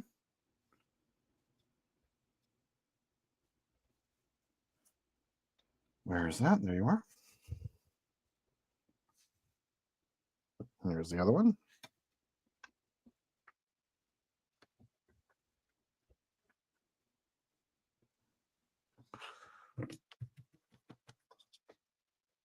I would also pick up some new solder as well.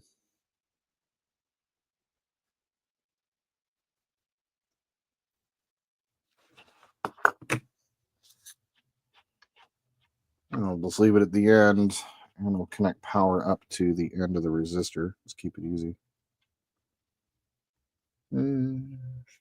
Or should I put a wire at the end of that? For right now, I wouldn't. Not if you're going to pre-solder the resistors in. Yeah. I mean, So I wouldn't. personally, I wouldn't even add the resistors until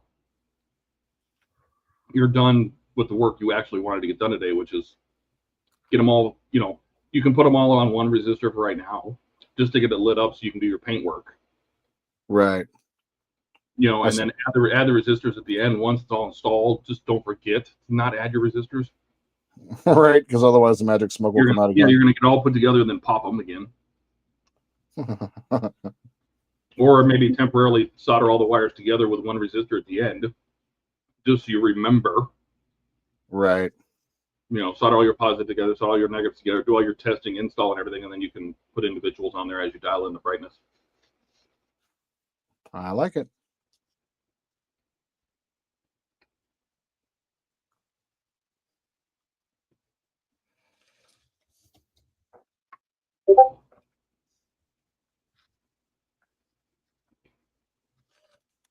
All right.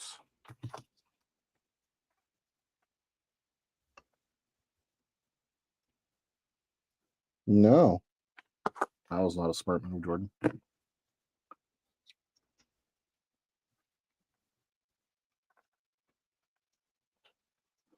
Not a smart move. But maybe actually was necessary.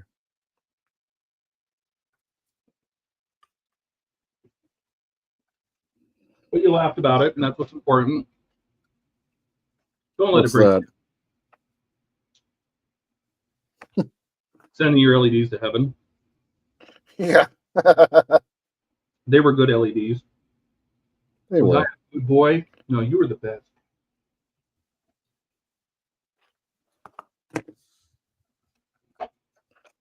All right. All under one. Let's get all the negatives together.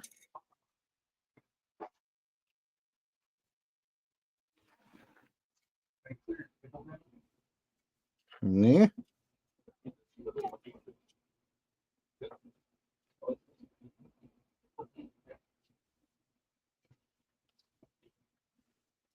Well, come on.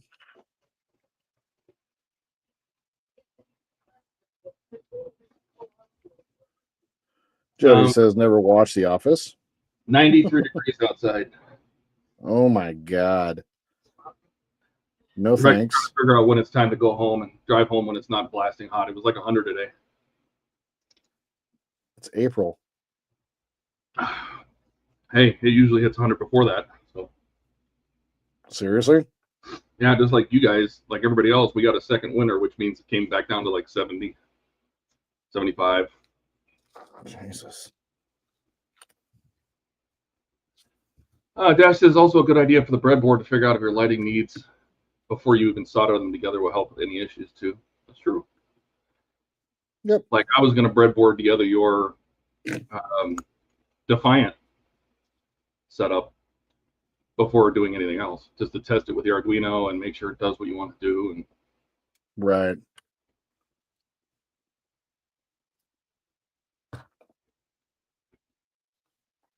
All right. There we go. We can install and test. All right. Excellent. All right. So where were we? right? Dash says it's God. 35 degrees. We're at home. And that's cold.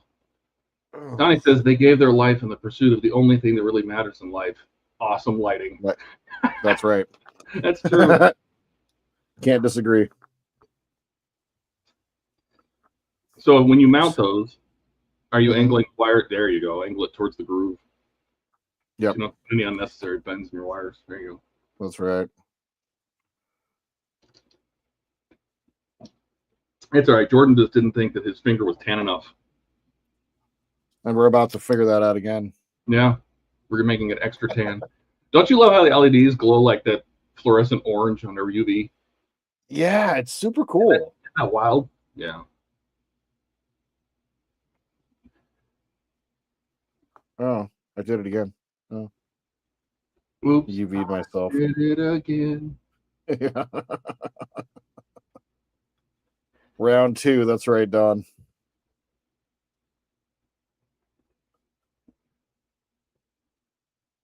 Although, At least he's got his fingers crossed. I like this idea. that's right. And I'll just say that, you know, I'm not a smart man.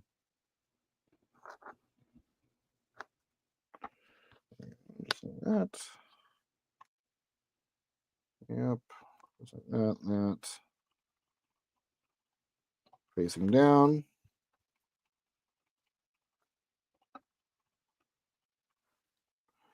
Thankfully, though, the rear compartment green strawberry mod, fairly simple. I just got to build a table and chairs, and then just kind of it's some resin pieces in the back.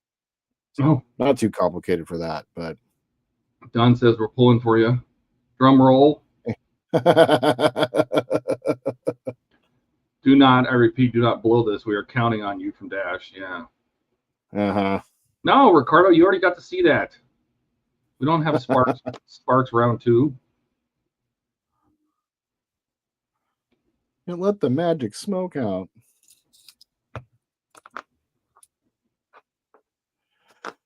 Okay. So what we need to do is go in here and find out where you pop these. It was at like 1:07, somewhere in that neighborhood. 1 hour, 7 minutes.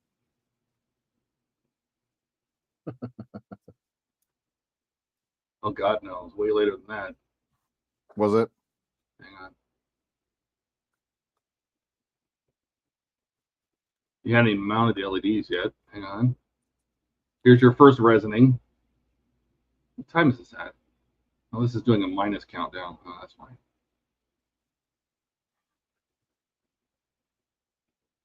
I just got to look for. I'm just looking for the black mark. Oh God. Here's you soldering some more stuff.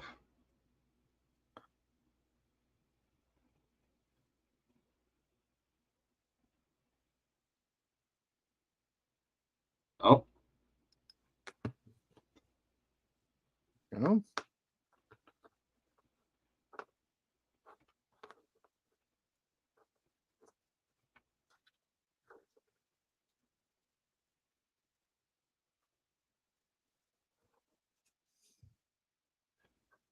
Oh God, the look on your face.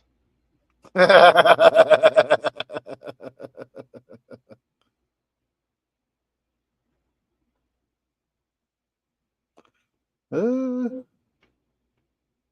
it. Jody says we only saw smoke. The smoke was phase 1. Yeah. Dash says, let me show you a magic trick. Smoke. Oh God, no, that wasn't the right. That wasn't the right stuff. You're still soldering. Hang on, I'm not even there yet. That was a different face that you made. Oh, here's something. You're connecting up things.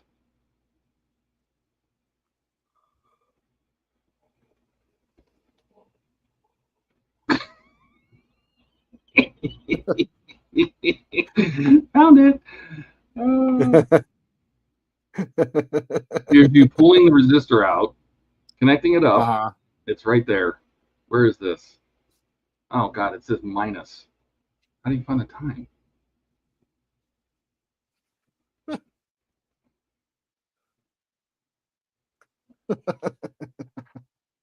Your hand was in the way. Oh no. There's you pulling the resistor out. Now you're going to hook it up directly. And you watch him just die a slow death. Still getting powered. Letting the smoke out. Oh, there's the smoke as it burns the resin. Fantastic. And the face of you just looking at yourself. That's fantastic. Oh, great. We're going to have to clip, I'm about to clip this. Love it. Yeah. You're removing the resistor. Oh God, we're gonna pause that.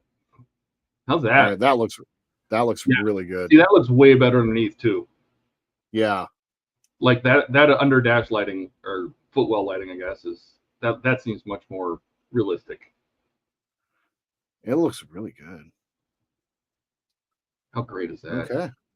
I love it. So what I think about doing is Don says you can have real excitement if you do something to a certain electronic component, which I will not supply. You know, I used to have this old, really old, like with huge knobs on it, a 20 volt, 20 amp power supply. Oh and it was God. an old ancient thing. And well, I mean, my current one is like 30 volt, 15 amp, 10 amp, 30 volt, up to 30 volt, 10 amp. That's 300 watts. And you think 20 by 20, that seems like a lot, but it's only a 400 watt. But it was this huge, massive, like old school power supply. And my first job, when I used to work at McDonald's, and they had these old PAR registers, like the original membrane switched registers, and they got replaced with new ones that had like touch screens. So they're getting rid of the old PAR 1 registers. And so I took a bunch of them home, and I used to take the probes of that power supply, crank to max, and I would just touch different parts of the circuit boards inside the catch register. And that's when I found out the capacitors could blow your eyes out. Oh God, when those would pop, they'd be like bullets shooting across the room. Man, I made the garage stink and smoke everywhere. I was burning traces up the floor. It was me and a buddy, Jason. Just having fun figuring it out. Ooh, nice. Dash makes a blooper reel for Wonderfest. I wish I'd had one. Look at that. Do you have a way to turn down your lighting? I do, actually. Jody says, that looks really cool, Jordan. Oh, that's even better. Oh, God, look at that paintwork. You got some touch-ups to do. Big time. We'll just leave those. Bad time. Yeah. We'll just leave those off right now. Okay. Shark says, if you think about it, in several Star Trek episodes, some panels blow up. So in that regard, what you did is screen accurate. Correct. Yeah, but it's funny Yep. because it is screen accurate. Right. The screen blows up. Eh. Oh.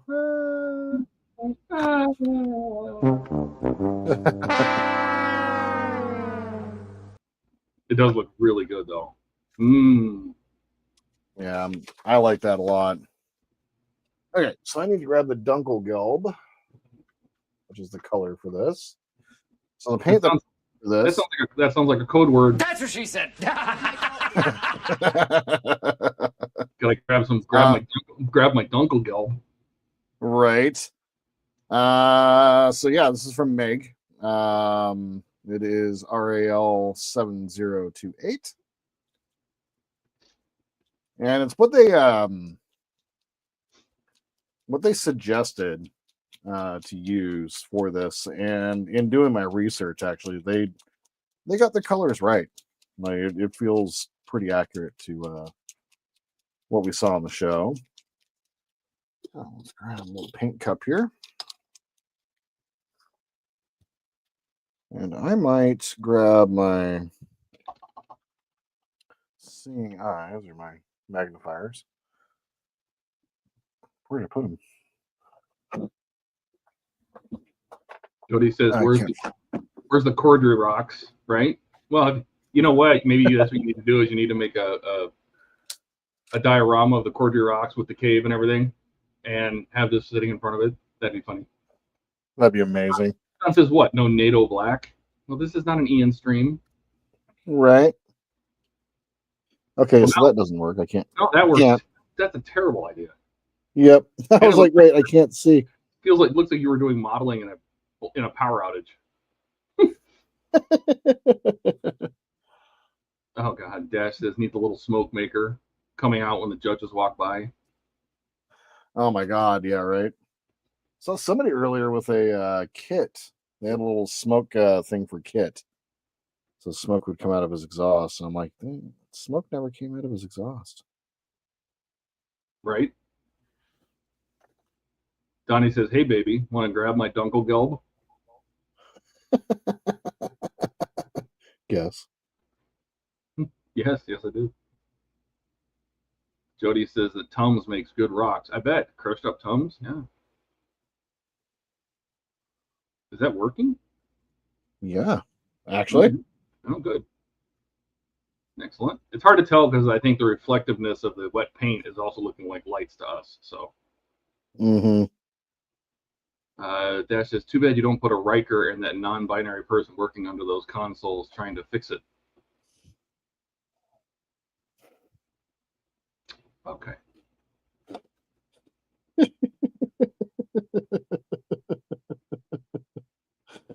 Oh God. I know exactly what you're talking about.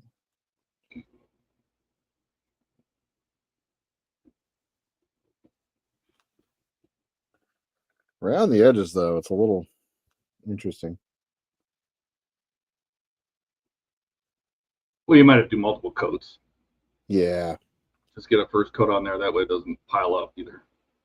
Exactly. Don says Jody is now raiding the medicine cabinet for his supplies. I think he raids everything. That's how he makes such designs with all the different shapes and stuff. It's like he has that brain that can look at stuff and go, that's a nacelle, that's a bridge, that's a thing, you know. Jody's asking, what are the lines on the floor? I think he means your decals. Oh, those are the like the access hatches. Yeah, he was saying that the green strawberry decals are not very good.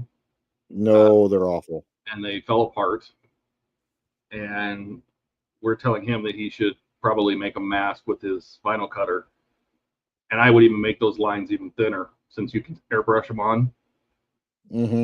So the right shapes and size, but I'd make the lines thinner just so they're very subtle. And just airbrush those on with some white. All right, Stephen Haynes is taking off. See you later, Stephen. Thanks, Stephen. That's just what don't remember. Yes, he does.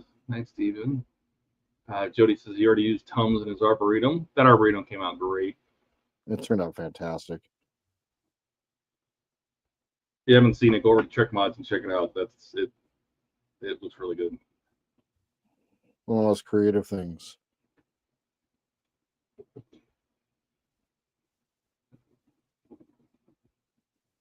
We'll be right back. Sounds good.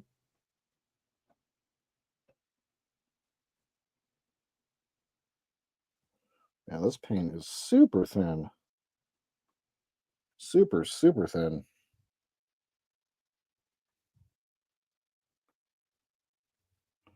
Definitely multiple passes are going to be needed. I really probably, like, I airbrushed this, and I was trying to, like, I was kind of kicking myself right now, but probably should have been a little bit more heavy-handed with the airbrush. A little bit more paint on here. I could mask again, but I don't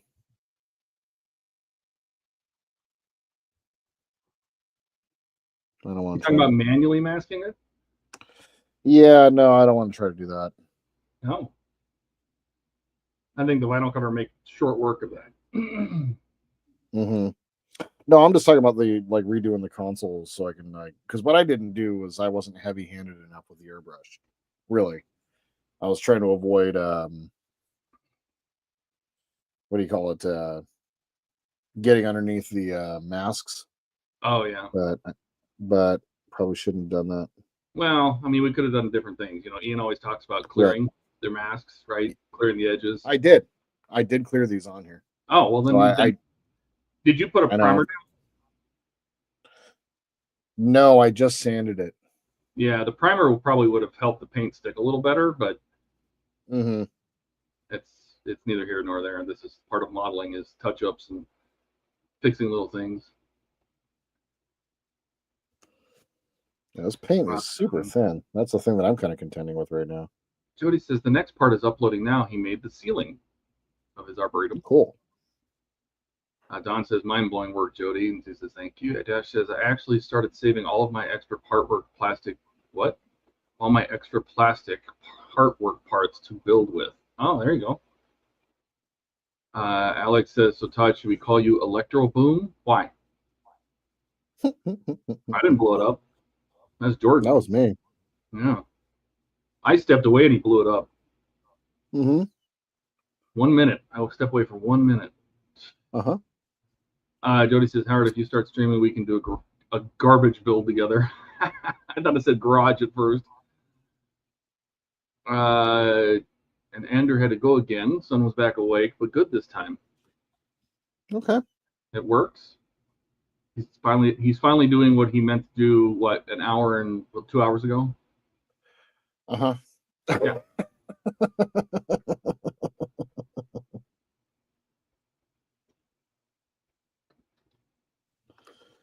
Getting this stuff to stick to the corners is tough, though. I'll tell you that.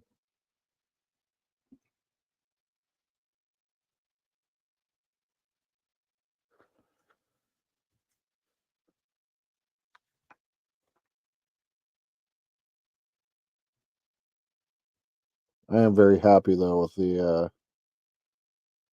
lighting effect on the console, though. Very, very happy.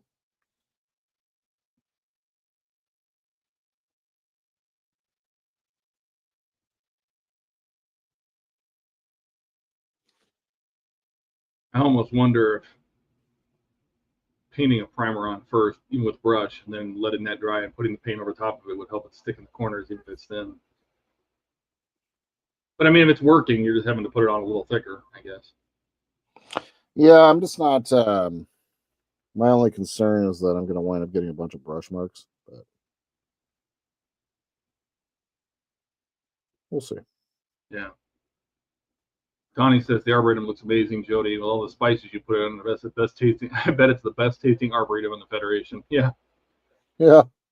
He used like Tums and spices and little pieces of bristle brush to make trees or stuff. It was fantastic. Dash says, one step forward, first smokes back. I can make it happen. Alex says, so Jordan is Electro Boom Jr., and I was asking because you told a story about blowing up capacitors like Electro Boom does in his blooper. Who's Electro Boom? Is that like Iranian guy that blows stuff up or plugs things in and explodes in his face? Is that it? That guy? I have no idea. I have no idea. And my door rang, or my doorbell rang on. I'm gonna go check it. Right back. Ooh, that might be your dash box.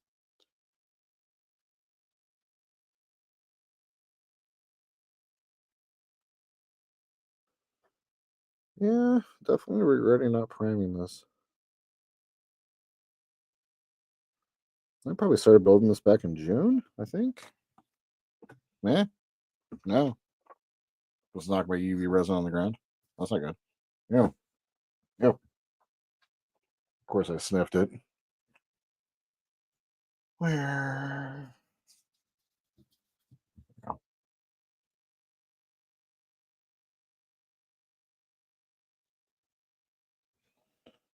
Oh. Yeah, it's just the corners that are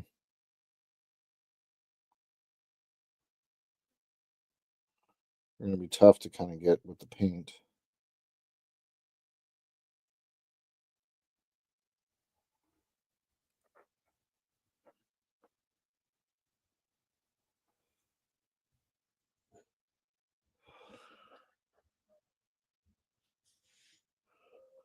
All right.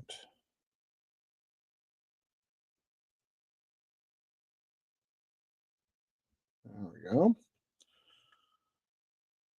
The parts that are actually getting covered with the paint look really good.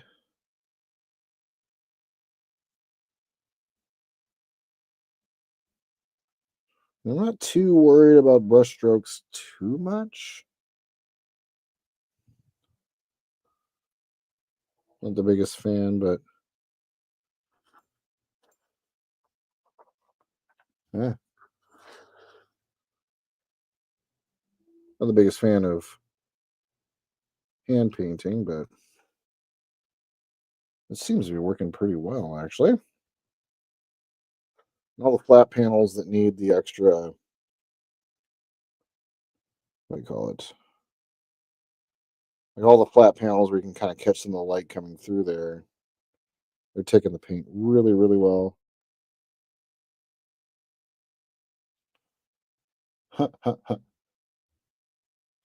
I missed a spot. Thanks, Ken. Appreciate that. Let me know where. There are definitely spots that I've missed. Huh?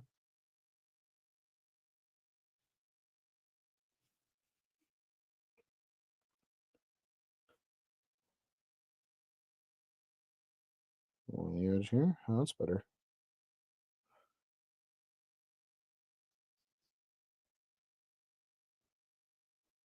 All right. Yes, mail call. I did get the wooden model dash, so that just arrived. Hey. But I also ordered some stuff for Wonderfest. I ordered a bunch of little. So I don't know if you watched the. Let me back up again.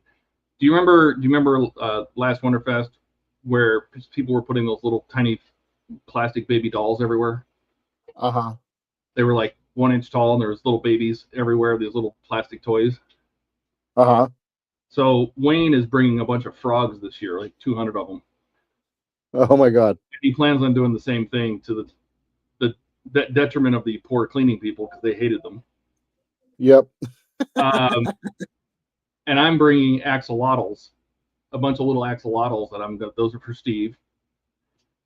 Oh But my I also God. got some of these squishy axolotls that I'm going to give away to people in the room. They're just little like fidget toy kind of things. Sweet. So we'll have little axolotls for everybody in the room. They can squeeze and do whatever, I guess. You can just squeeze your axolotl as we do. Oh. Thanks, I appreciate much. True door dash. Yeah, literally a door dash. Did you see this from Andrew? He says, do you want an extra person to chat off? What? Sure, come on in. Jody says, encounter problem though. I made a bit too wide. I have to take a bit off the sides. Oh. Ken says, you missed a spot. Jody says, I didn't account for the thickness of the torch. Gotcha. Shark says, Jody, that arboretum ceiling looks fantastic. Very nice scaling of light so it doesn't seem over bright. Donnie says, you missed a spot over there. Got it. Fantastic.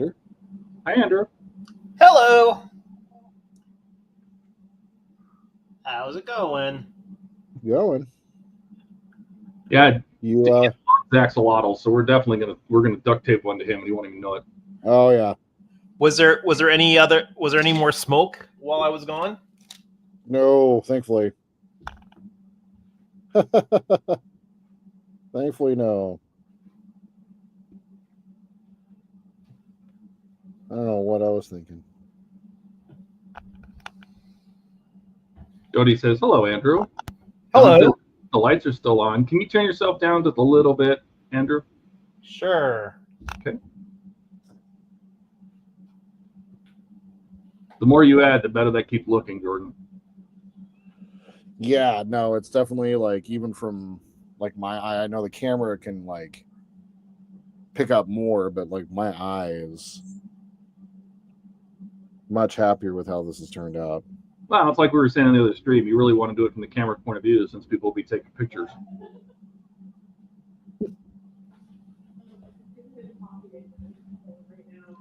Yes, Don, the lights are still on.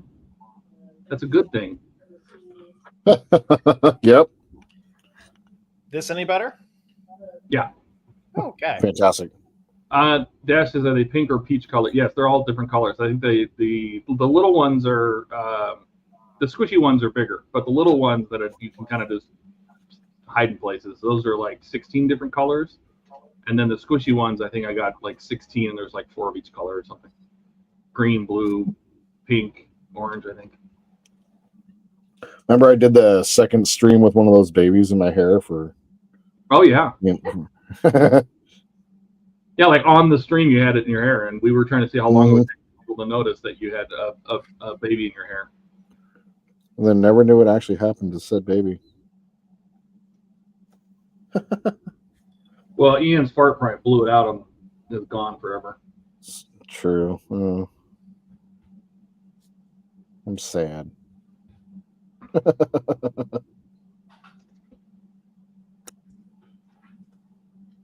Jody says, you just have to keep building up those edges. It's just retracting away from the corners. Yeah, especially if it's real thin paint. Yeah, it's super thin paint. Might have to let it dry a little bit between coats. Mm-hmm. Yep. That's gonna, yeah, because if you paint into something that's gummy, that's where you're gonna get the brush strokes, right? You're not letting it dry. Yep. Alex says Ian is going to be confused about how he feels about the axolotls. He didn't quite like the new HTM logo with one in it. Well, that's, can't make everybody happy. Ian's a curmudgeon.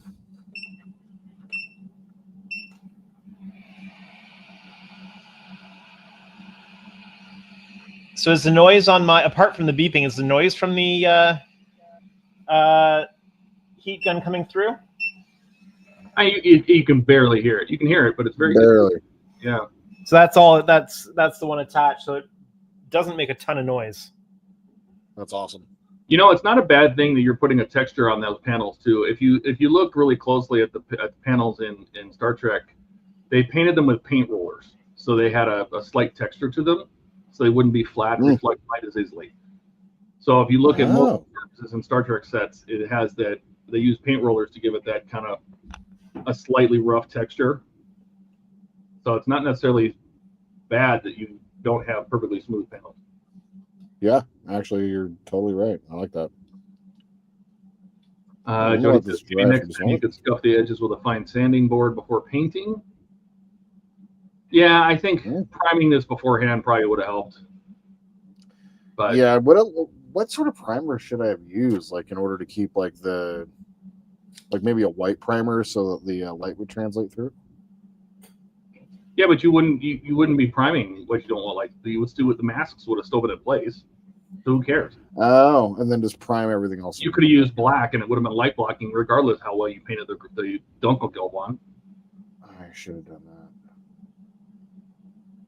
that. Oh, yep. I know what I'm going to be doing next time if I ever do this again. Certainly Yeah. would have made painting it a lot easier. Yeah, it would have stuck Yeah. to the paint way easier than just the raw red. Yeah. No, you're The prime 100% correct.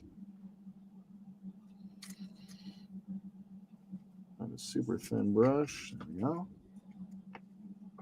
Where'd you go? Where'd you go? Are There you you squeezing your water dog? How is it? Do you like it? I bet it's a little warm. It was out in Arizona. Yes, they're very soft and very gooey.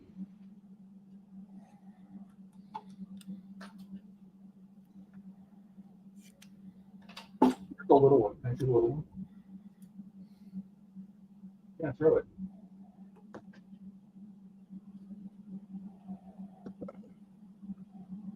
Well, football MVP, you will not be. So, Jordan, when do you think you'll have another video up for Runabout?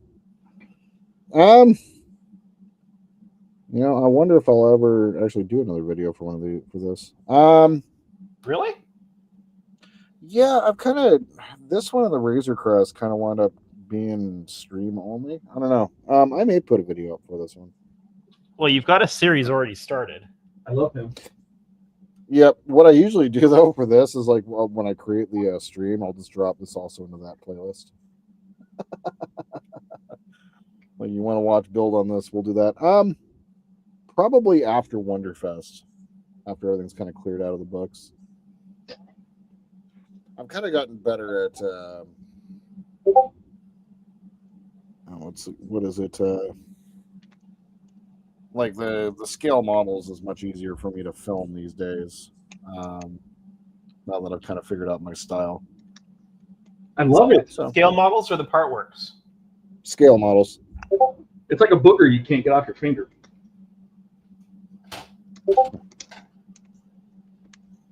Somebody doesn't have their Discord notifications silenced. Well, Dash won't stop sending me messages. Tell him to stop.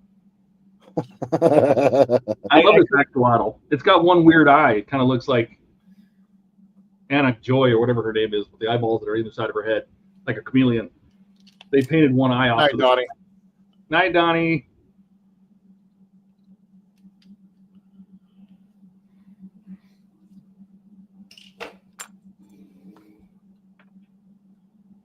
God, I would say the last time I streamed this, I had an episode. It was in December. The last episode probably came out in September for this. Wow.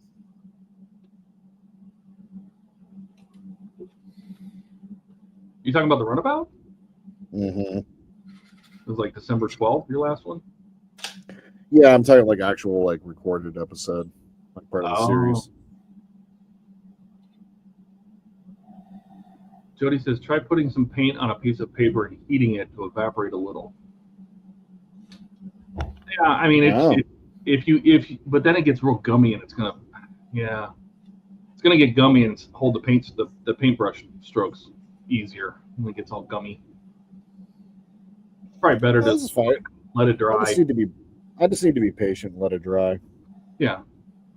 I'm just trying to find any spots that I haven't gone over right now. Pretty happy with that. I do like how that looks as the under console lighting as well. I love it. And you're not going to be able to see underneath the console because of the way it looks in the cockpit. Right. You're not going to be able to see under there very easily, so it's just going to cast a nice glow. Yep. I like it. All right, let that dry for a couple minutes. You're not going to be able to see a lot of areas very easily through the windows. No, yeah, it's like there's so much detail that's going to be like lost in translation, but it's fine. I honestly like one of the cool things with this is like just being able to look in and see kind of a realistic cockpit all lit up and everything is going to be really cool. The crew area though is one of the things that really drew my attention. Like for whatever reason, just like the table and chairs in the back is really cool.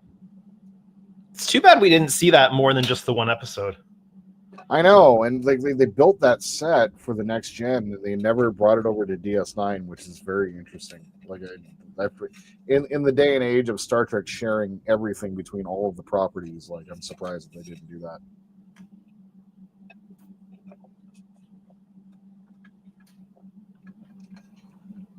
Oh. Howard says, I'll text you then, Andrew. Hey, I've got no notifications on. No notification sounds. I couldn't stand having the bloop all the time because it would just go constantly, right? Our Discord is definitely active, that's for sure. Yeah. I'm part of a couple of the Discords that do nothing. Well, it only does it when somebody's sending me direct DMs, which is Dash. So.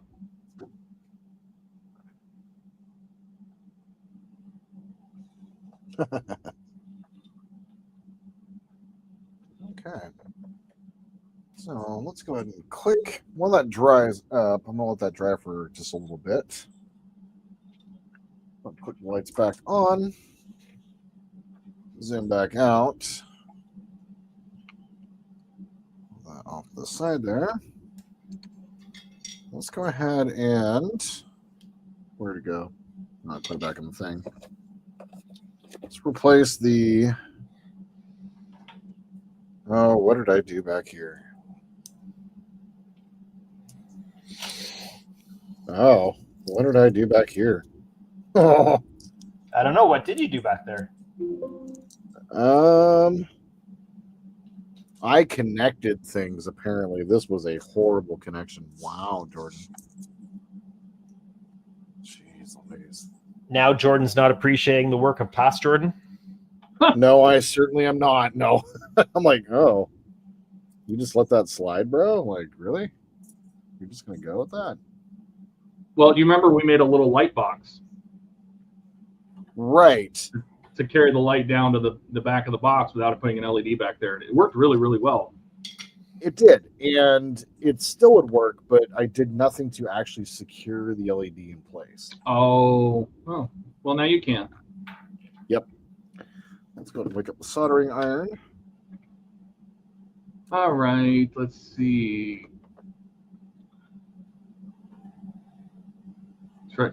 Jody says the rarest gummy of all is the gummy Rio Grande. Yeah. Dash says if he has another one, he has to put his screw up with a disclaimer: the following clip, do not try this at home, train professionals. Then show the smoke. Train professionals. Alex says, didn't they destroy each set after they finished the last scene in the final episode? It's called striking. Yeah. And it depends. Sometimes they do, and sometimes they don't. Depends if they think it's going to be used again, they'll put it in storage, but they definitely want the soundstage back as soon as possible. So, right. Well, and that was the thing. It's like that set there, like it was like they built a set, like they used the Runabout set from DS9 for the next gen episode, and then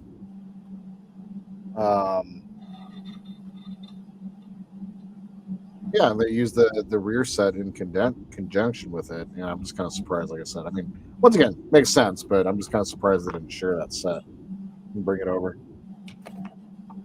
That was season 7 though of next gen, so I wonder if that had anything to do with it. Well, it just seems like a waste to build it all and then not use it ever again. Exactly. It depends. I've seen sets built for one episode. Throw it away. Yep. That's why I think that Ronald D. Moore was so like forward thinking with Battlestar Galactica. Like when they did the miniseries, he told his his producers and everything like that, we're going to build these with the thought in mind that we're going to be doing a show afterwards. So don't let anybody destroy anything, and let's build this properly the first time so the show has more of a budget and we're not having to build anything outside of like extra sets and stuff. And it was like really forward thinking. I've been watching a lot of Battlestar lately, so don't you remember the guys that found a bunch of the original bridge set in a dumpster behind Paramount, and they got a bunch of it, and they slowly started restoring it, repurposing it, and then there's some pictures out there of an auction they did, because they'll do that too. They'll just do like a huge lot auction where you just walk into a warehouse and buy random things. And they had like Data's console, and they had other things like that where they sell the stuff off to make money. They think they're done with it. They're done with it. Well, they held on to a lot of the they held on to a lot of stuff, and they had that whole warehouse, and then that's where all that big Sotheby's auctions, I think, was. Christie's. That's where they got all that. Yeah, the Christie's. There you go, Christie's. Yeah, the Christie's auction. Well, sets take up a lot of room. You know, like Yeah. like Christie's auction. Yeah, they had the models, but a lot of it was small props and outfits, costumes. You know, Models. and Yeah. yeah, and little models and things like that. Things that don't take up a lot of space, but sets take up a lot of room. But it's not impossible to recreate it. Look what they did in Picard. They did a fantastic job at that particular bridge, which is a near exact exact duplicate because they have the same people working on it. They saved that one. That one is definitely saved. Yep. That one is saved. It's going to end up in either an attraction somewhere or in a museum. Yep. There's no doubt about it. They knew what they were doing, and that one they're going to save. But yeah, I mean, just sets get struck. That's back in the day. You know, right now LA is struggling, like Hollywood is struggling because they only have like 40. I was just reading an article just yesterday. I think it was. They said that only like 46% of the sound stages are in use right now. Oh my God! Which is like the lowest number in history. When usually people were waiting in line for sound stages, right? Because once the show goes into production, they lock that sound stage up for years. You know, right? And it you know, if a show goes for many years, say like the house stage, or like I went on to the what was the Lucifer? I think when I went to Warner Brothers, I went onto the Lucifer stage. It was his apartment and everything. Cool. And they weren't filming that day, but you know, they took you on that stage, and I think the Sally Raphael show, they went on that stage, and it was cool to walk through the stages. But that you know, those particular sound stages are locked up for that amount of time. I guess when they had a bigger draw, they were more important to get rid of the sets. Right. Jody says a lot of sets were repurposed for Voyager and Generations. Dash says some sets were redressed for another scene, another episode. Absolutely. Redressing sets is very common. Well, Star Trek is like the king of reusing sets over and over and over and over. Oh, God, yeah. I mean, all of the corridors from Enterprise D were from the refit. You go back and look, they're the same corridors. They're just repainted.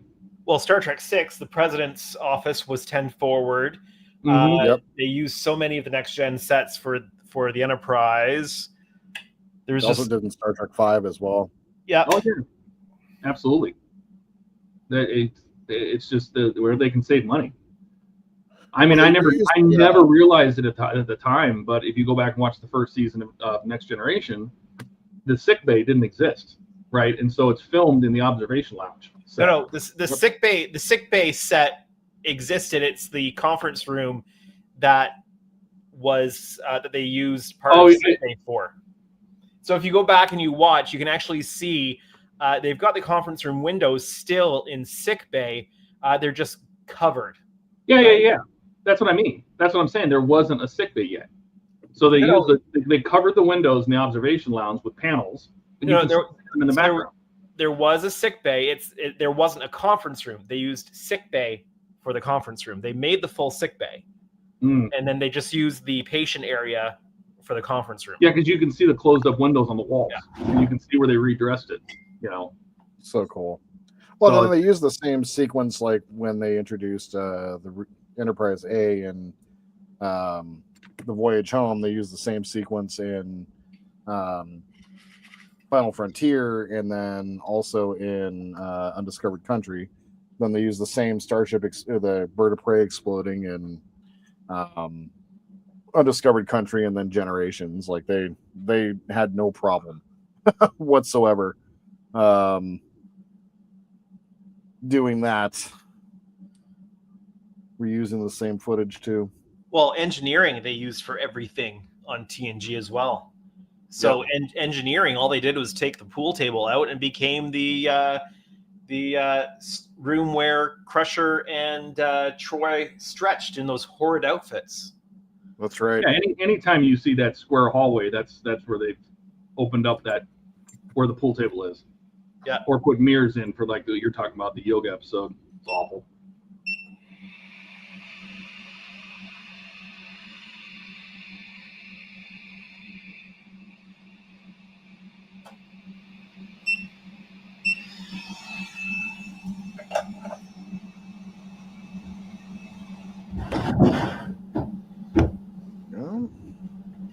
So, Todd, are you working on anything tonight?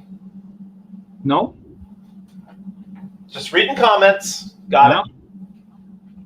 That says that's like the X-Men, the Millennium Falcon. They had to rebuild. Oh, it's been rebuilt multiple times. They built a full-size Millennium Falcon, like both sides of it. They built half Millennium Falcon, full size, like just one side of it, the cockpit side. I mean, they've done the same thing with the X-Men. Because sometimes they never think that they're going to reuse them, and they throw them away.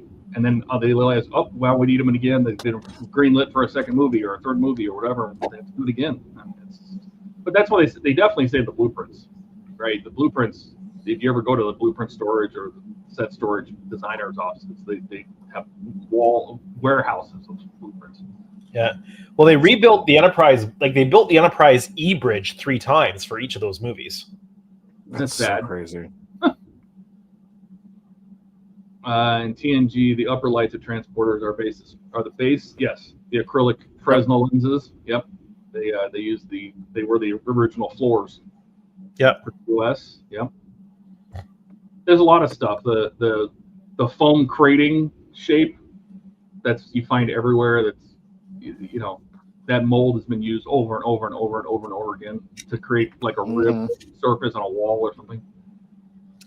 The Reliant bridge had audio cassette holders on the wall. Oh my god! Yeah, I mean it's just surprising. Like they'll find things. That's one thing I liked about Enterprise. Is Enterprise they actually used a bunch of old electronics and relabeled and repaneled them and painted them, but they used like old radios and old amps and things like that, and made it look like it was very industrial, kind of. More Navy, kind of crossing the blend between the Navy and the state in space. Jody says the Discovery Bridge was redressed about 6 or 7 times for various ships and headquarters. I think they used it in Picard as well. Yep. And Dash says job security. That's true. The last is it job security because now like Mandalorian, they use the wraparound screen. The to create volume sets and backgrounds, and so you were basically reacting to a screen, and the set was virtual. Star Trek does that as well. I'm not a fan of how they've used it a lot in Strange New Worlds. Agreed. It's a cool idea, but they've really overused it, and it's obvious when they've used it. Jess says if Jet was still around, I'm sure he could have told you about the sets he built. Probably.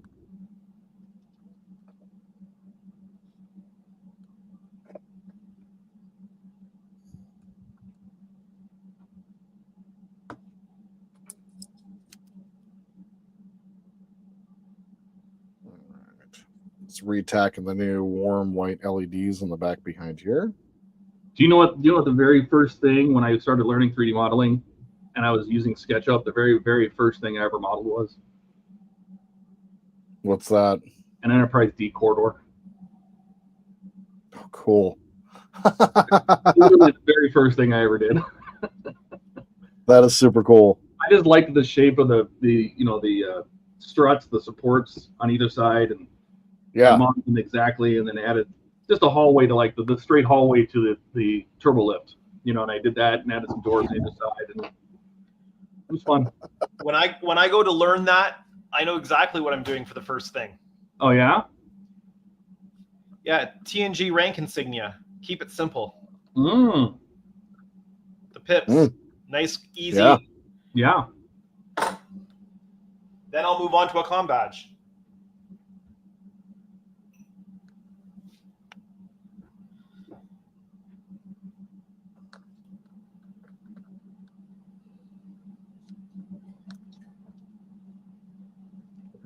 So are you caught up to where you were before the smoke yet? Yep, and I actually passed it now. Oh, good. Like I said, I missed a bunch of stuff. Yeah, no, I wound up just rewiring and resoldering. You remember the resistors this time? I did, yeah. I certainly did. I didn't resist the last one, so it actually probably would have been a bad thing. I think the white, the bright white SMDs are 5 volts, and I think these are the 3 volt.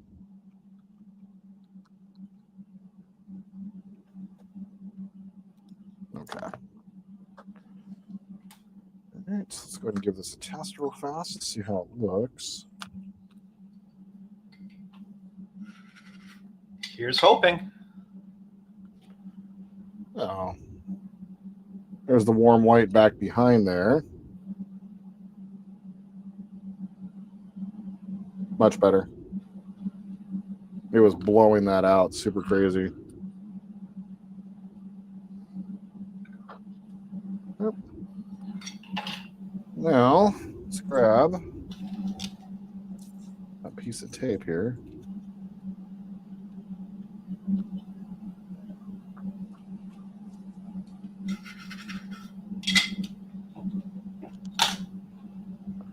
And here's that, create the little light box from back behind there.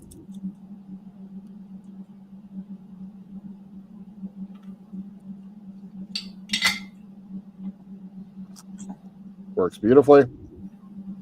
Still works beautifully. Excellent.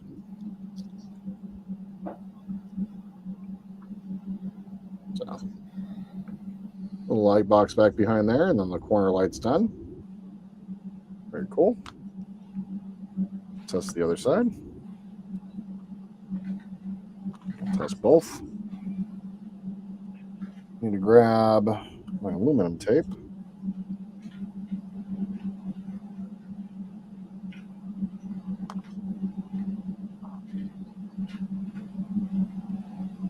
All right. That one lit up nice. Much better than that bright white. I'd prefer that. Where did I put the aluminum tape? Let's use it yesterday. There we go. Dash says that's the thing more and more is CGI versus practical. Look at Planet Doom, how often that was used in TOS. Oh God. Do you remember? Do you remember that like it was a circular cave with like step walls? I don't know how many episodes I saw that in. Oh my God. Planet Hell for TNG. Planet Hell. Yeah. Like, they use that same room for God knows how many scenes. I just remember the one with Bash and Picard, and he was the archaeological dig, and then you see it again when I think it was Crusher gets hurt or something, and she's laying up against the wall. I'm like, and Wesley's there, and he heats up a rock. Or something. And I'm like, oh, okay. Oh, that was Wesley's last episode. Yeah. I just all right. Look at this little light box maker. Look at him. Look at him go. The actors hated filming on that set. Really?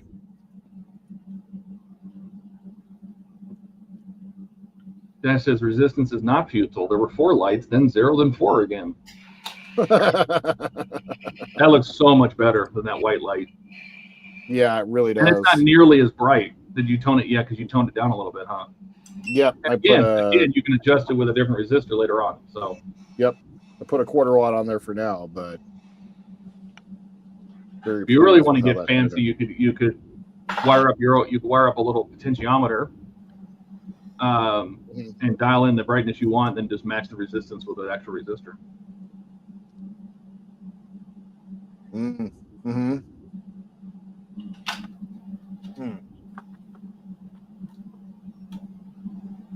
That might not be a bad idea. Might not be a bad idea at all. Tried to reuse one of the pieces of aluminum tape, but it wasn't sticking so well on this side, so start over.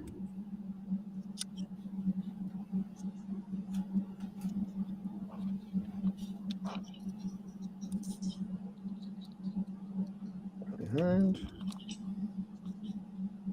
Make sure we're not visible. Perfect. Let's try the other side. Let's try them both actually at the same time. Why not? It's untangled.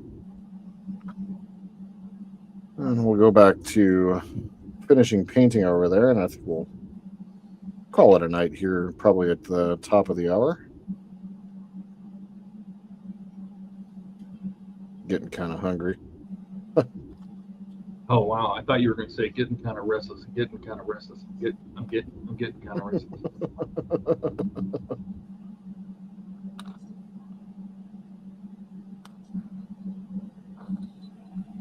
So I need to open that back one up a little bit more, but that is much better.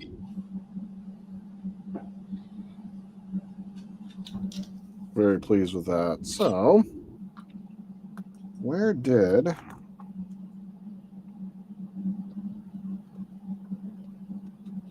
old consoles go?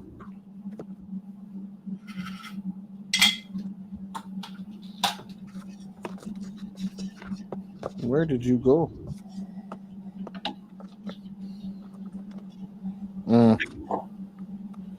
I know where they're at, and they're. I'm not dealing with that. Nope. Sitting, hiding somewhere. Okay. Those are good to go. Let's go ahead and kill the overheads one more time. Power this bad boy up again.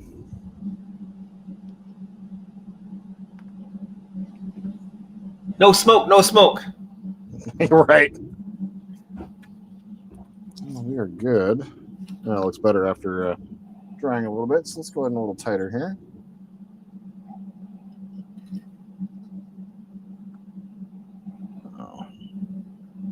Paintbrush.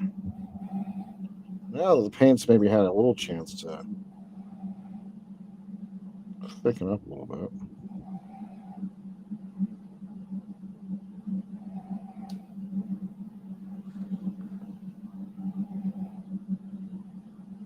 Oh yeah. That's doing better.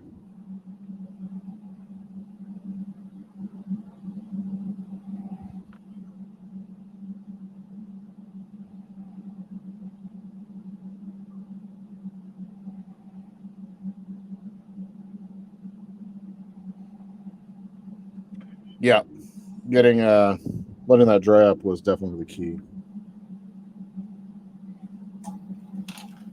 especially along the corners here.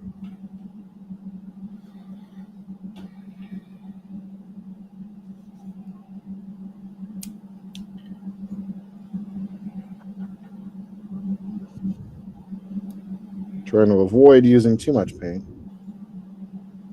Dash says he just got past the episode of Who Cries for Adonis. Is that a TOS? Yep. That would be. Don't forget to paint under your tape. Oh, thank you. Yep.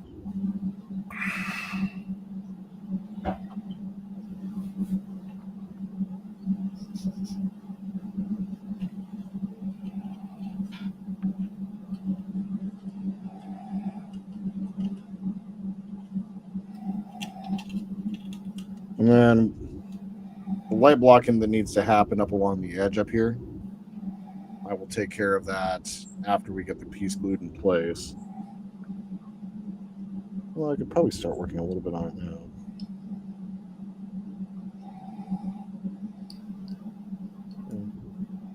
You know, I just used pieces of 1mm foam sheet. Stiffen the door hinges on DB5, and I wonder if it would be something like you could use right there, almost like a weather stripping or putty. In between there, yeah.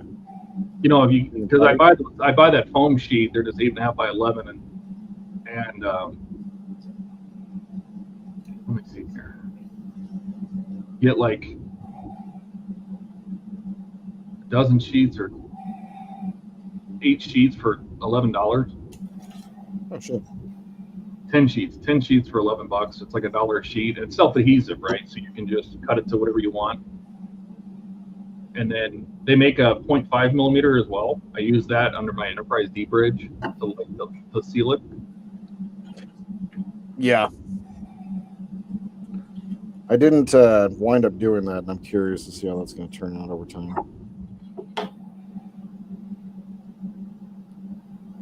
If you need a link, let me know. Yeah, send me the link. I'd like that. Should I put it here? Sure. Share it with everybody. So there's the 1mm sheet. And then I have a 0.5 millimeter I found too. Where did I find that?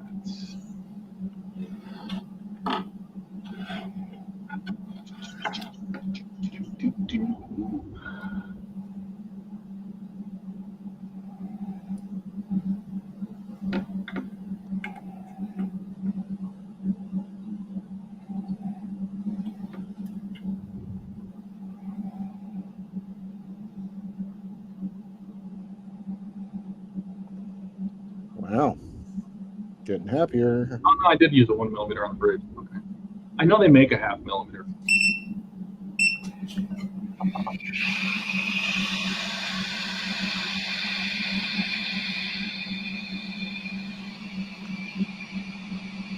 Wow. Starting to look good.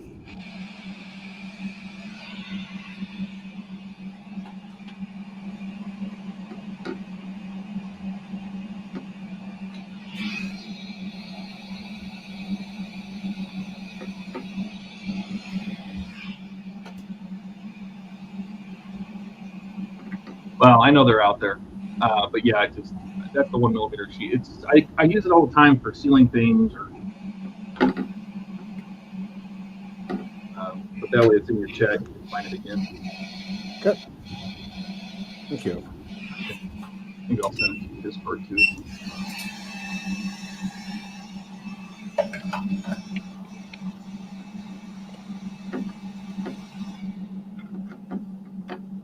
Got it. Thank you. Oh, it's looking really good. Yeah, it is. Although I'm seeing now, actually, for the first time, in between these two pieces there needs some love. Well, it's nice to have that ambient lighting coming out the footwells and stuff. I think it looks great. Yeah, it looks fantastic. Kind of an unintended bonus. Feature. Yeah. It's a service it provides.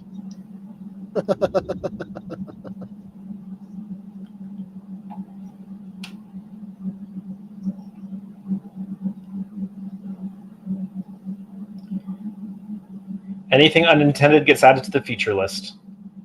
That's right. Right.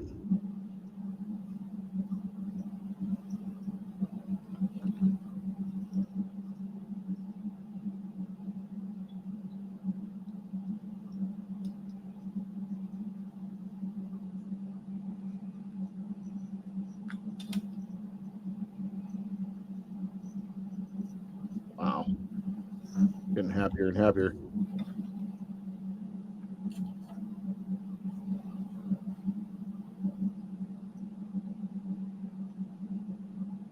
Oh no.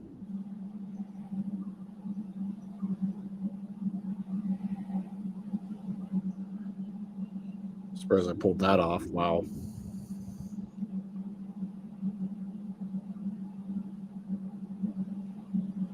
You've got to be happy with the way it's looking. I am actually. Now that, like, when I first lit it up a few months back, I think part of the reason why I set it down for a period of time was, like, I saw the the light leaks, and I'm like, oh, I'm gonna have to deal with that.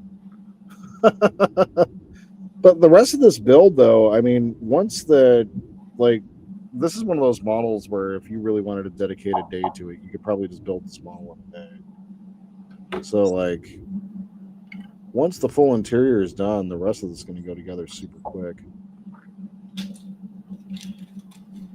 Well, then there's so many things that at the time you think it's going to be a big deal to do, and then when you finally do get around to doing it, it's like, oh, I should have just done it. It was like super easy. Well, yeah, and it's like the same, like, yes, here, and it's the same thing like with the Enterprise C. Like, I was like, oh, we're just going to do a little bit on the stream, and then Todd's like, no, we're going to finish it. And we did. You just need a little motivation, and honestly, that was the stream too, where you the perfect was the enemy of done.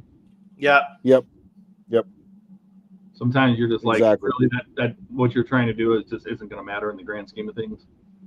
That's right.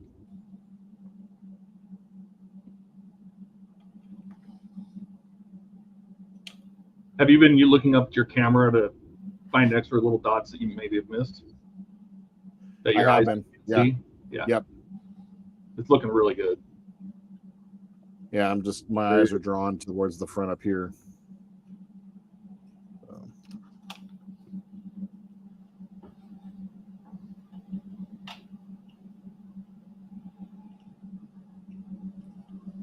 Yeah.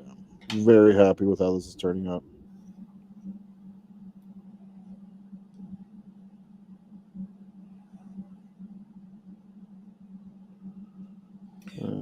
Camera's definitely really good at finding light leaks. Yeah.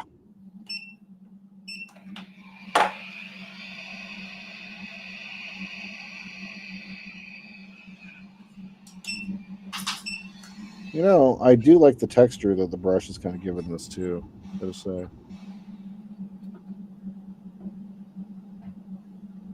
Definitely right about the texture thing.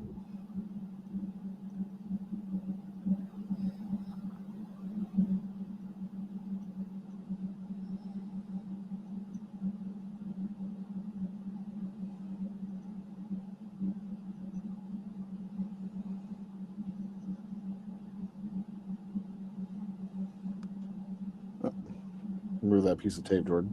That will help.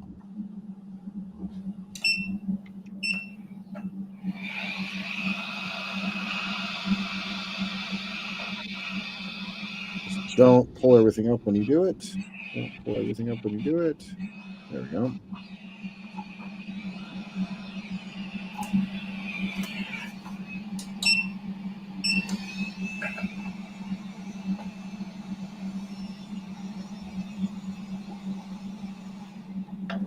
Oh, that's fantastic.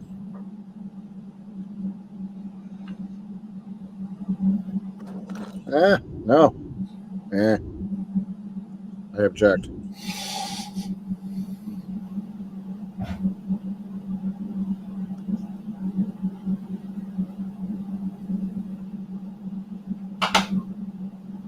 Okay. Donnie would appreciate you doing the brush work. Oh yeah. Right? And lighting. Brushing for lights. Look at you.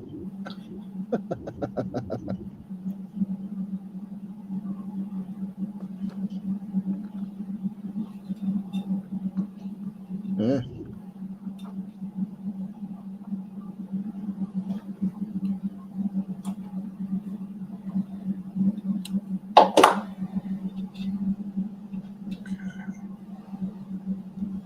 I'm going to point right in to let that dry again. I'll probably dry a little bit more permanently. We're getting close to the top of the hour here, so looks like work towards getting cleaned up and finished up here. Oof. Okay. Excuse me. Only down to 85, baby. 85. Oh my. Good Lord. All right. One thing I do want to do before we leave, I want to take these stickers with the consoles. I swear though, where is it? Oh, that's a transporter. Yeah, that's a transporter. I just saw these consoles somewhere just a couple minutes ago. A couple days ago, excuse me. Or whatever. So the decals really suck, and so we have the stickers here. I'm going to use the stickers for this process. Yeah. I'm assuming the stickers don't let light through? They do, actually. The stickers are actually what are on here as well. The decals let a little bit more light through, but to be honest, I kind of don't want that. So I do grab my number 11 here.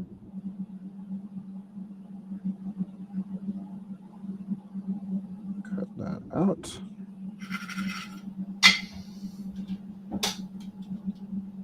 Really need to replace this blade.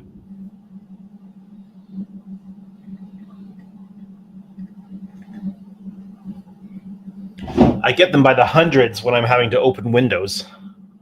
I bet. I can only imagine. Yeah.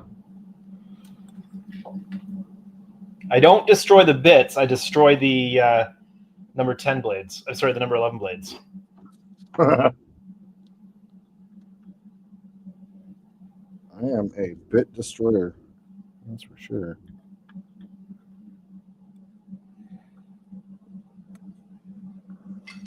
Okay. Put this on the transfer film. Or not transfer film, but I guess it would be transfer film. Feels like overhead film, to be honest. Y'all can remember overheads. You mean from school? Like the acetate tape? Mm-hmm. My favorite markers to use are the vis-a-vis markers. Yeah, overhead markers. Vis-a-vis. Who are you? Mm-hmm. Right? Oh, you guys can see what I'm doing here, so just sticking that to the acetate sheet, as we're calling it. I'm going to go ahead and just cut around this.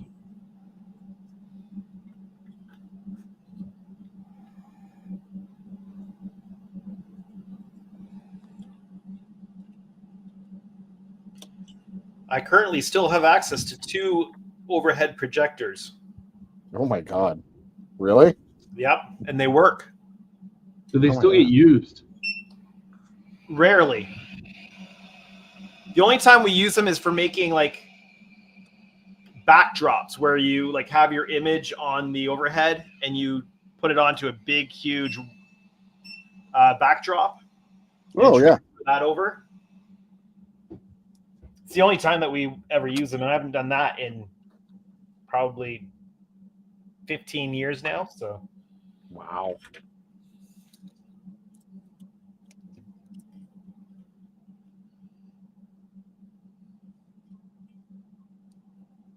Trimming this down a little bit. So, Andrew, I got Todd and Jordan's weigh in on this. Before you got your current iron set, by the way, what brand is it? Did you use a heat gun, iron, or lighter for heat shrink tubing? sorry, I'm going to have to look at that chat. Basically, what did you use for before you got your heat gun? What did you use to heat shrink your heat shrink? Before I just had a bigger heat gun. I've always used a heat gun. there you go. There's your answer. I find that if you use your iron, it gums up your tip.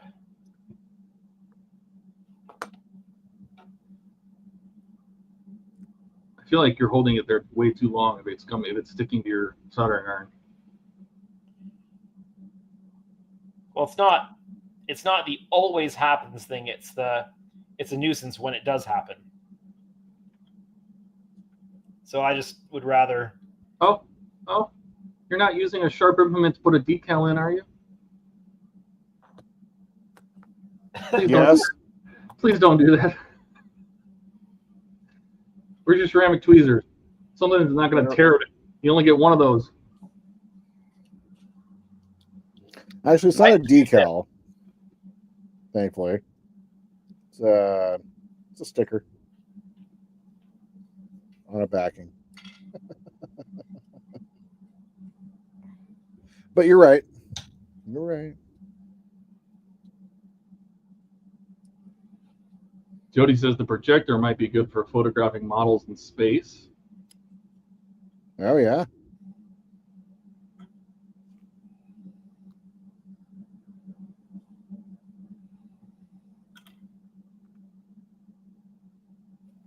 Trim that down a little bit. Just a tiny little bit, though. There are applications for keeping some older technology around.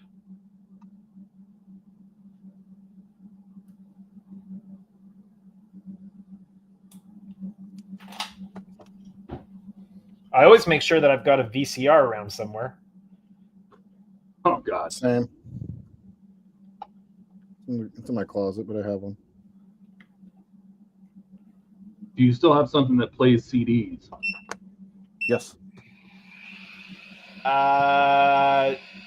DVD player plays CDs. Mm-hmm.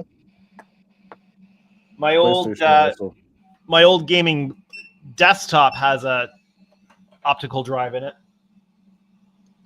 and I got a standalone optical drive that I can use with my laptop when I need to. Double check your resistor, Jordan. Thank you. Test before installing. I just don't want them to do all that work and then pop another one. As much as people in chat would probably like to see it. Look at that. Look at that. Yay! That's cool. That's really cool. I like it. Sweet. I just got to clean up the sticker a little bit. And I like that. Very cool. Freaking sweet. All right. Well, we're 5 minutes till. I think I'm going to get towards wrapping it up here. So, probably get some food and, I don't know, stare at a screen for a little while. Had a hell of a day at work today. So, I'm looking forward to relaxing a little bit tonight. So, well, it looks really good. Thank you. The cockpit looks fantastic. Thank you. Jordan said, nice, Jordan. Super nice. Thank you. It's great. Yeah. I still can't believe I let the magic smoke out today. That was pretty awesome, I gotta say. You were right. It is at the minute 9 mark. It is at the hour 9? Nice. Like a minute, Okay. an hour. Yeah, like an hour, 8 minutes. Sweet. You'll have to crop that part out and make it a short, make it its own little video. I think that's a good idea. Just clip it. That's a You can fantastic clip it YouTube idea. Studio. Yep. Eric says looks good, Jordan. Thank you. Let's go ahead and take a look at the console again one more time. Center it on the screen. Do that. Oh, get ready for the thumbnail.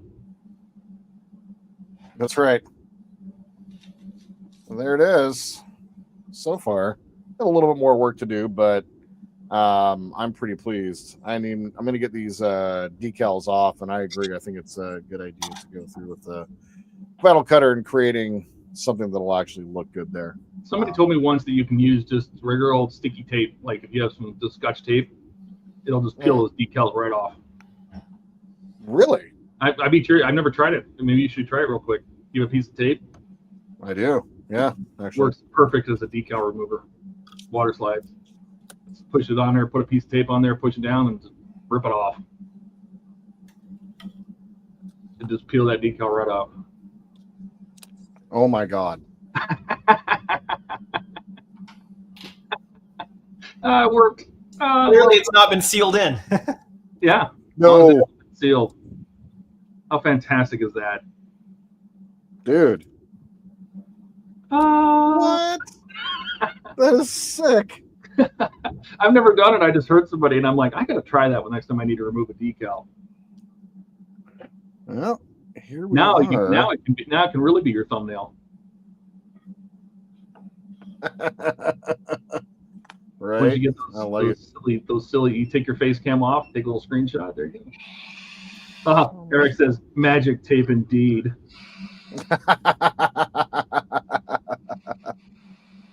Let me go ahead and pop in OBS and just do a little bit of a record, and then a stop record.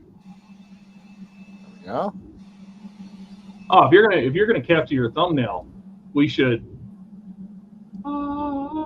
You should light up both panels. Make your thumbnail. Show your broadcast. Oh yeah, you're right.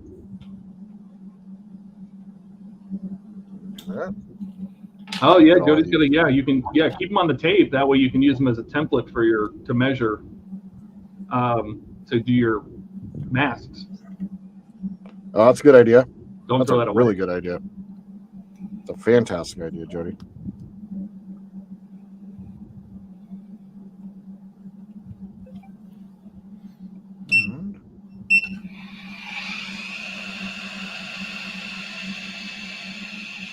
Come on now.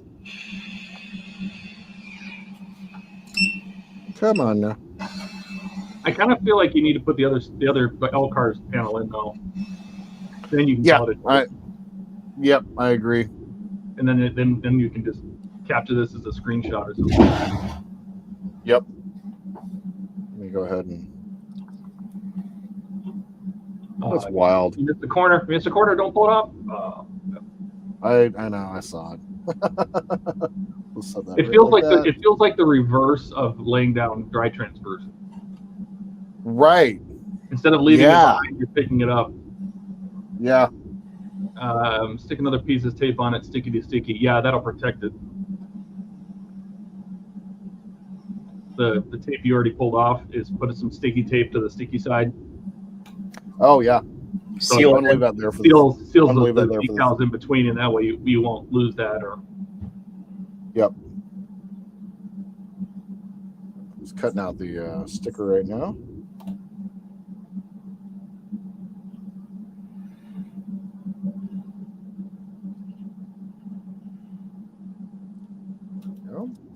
yes, making your own laminate. Yeah, I like that. Yep.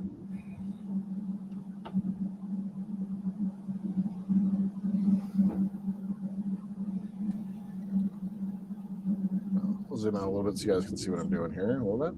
There we go. You know how YouTube likes when people have their faces. Maybe you need to turn your little webcam back on.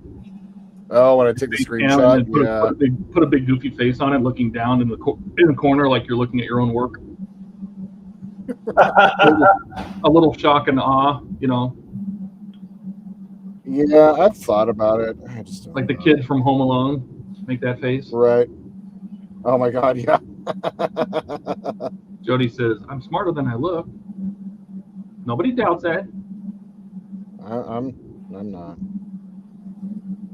I'm just as dumb as I look.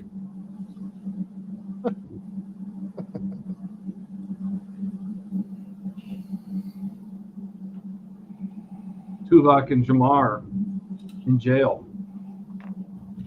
Okay,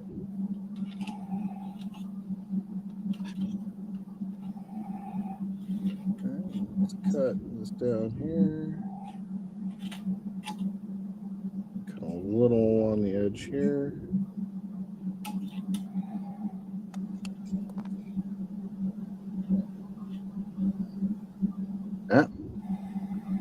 I got other tweezers.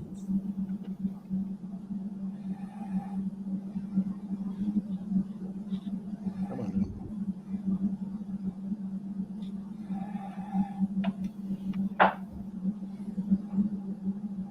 Come on now.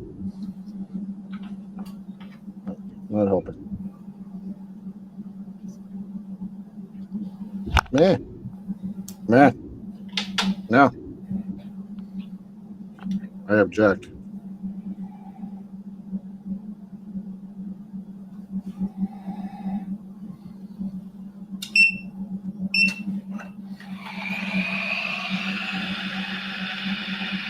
That one's not nearly as bright. I think I need to do a little bit of work with the light box on that side, but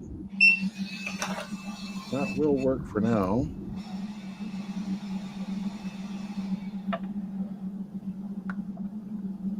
Straighten it up.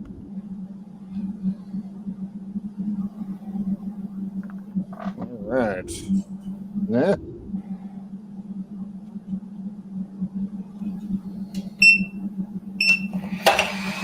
All right. Place back up.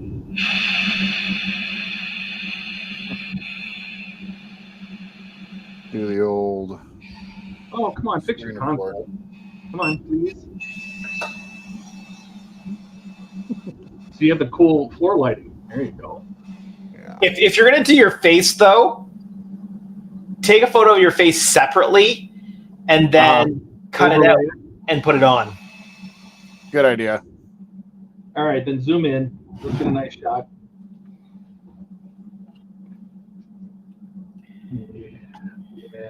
Yeah. Thumbnail workshop with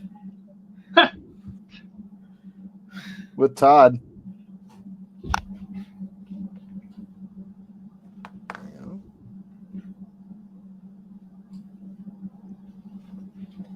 Nice. I like it. Okay. You just go pull this clip out, Actually, Or what I you did just is record a piece. You record a piece of it, right? Yep, I just recorded a piece.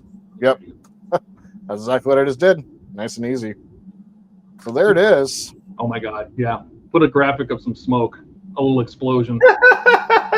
Oh my God, I think that's a fantastic idea. with the shocked face. Yeah, and then you can rename it Red Alert or something. Core breach. Who let the magic smoke out? That's right. Yeah, or coolant leak. Coolant leak, yep. Jordy rolling underneath the containment doors. Coolant leak. Breach, we've got a coolant cool. leak here. I estimate 5 minutes to a warp core breach. Everyone That's out. right. Oh man. Plasma conduit. Yeah. I've blown a plasma conduit. Yes. I've blown a plasma conduit. I like it.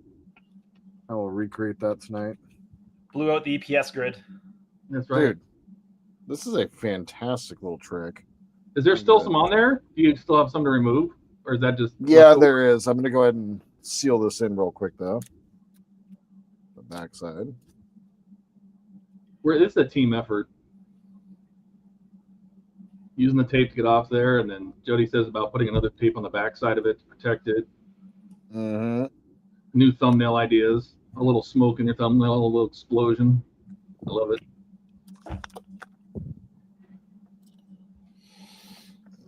It's cleaned up a little bit here. It's kind of too bad that we have to think about that whole YouTube side of it. Right. Well, I mean, if you weren't filming for YouTube, then it wouldn't matter. That's right. You are. If you didn't want your, channel to grow, or you didn't care, then I guess it wouldn't matter. Right. Well, there it is. I love it. Looks great, man. Good work. Thank you, sir. Thank you. Got all that done despite the magic smoke coming out, but hey, All right, let's get the rest of this put away. That way I don't have to do it after stream. I'll just do this on stream and you guys do this. There we go. Well, for the next time we come back to this, it's going to be the same. Probably Razor Crest next week.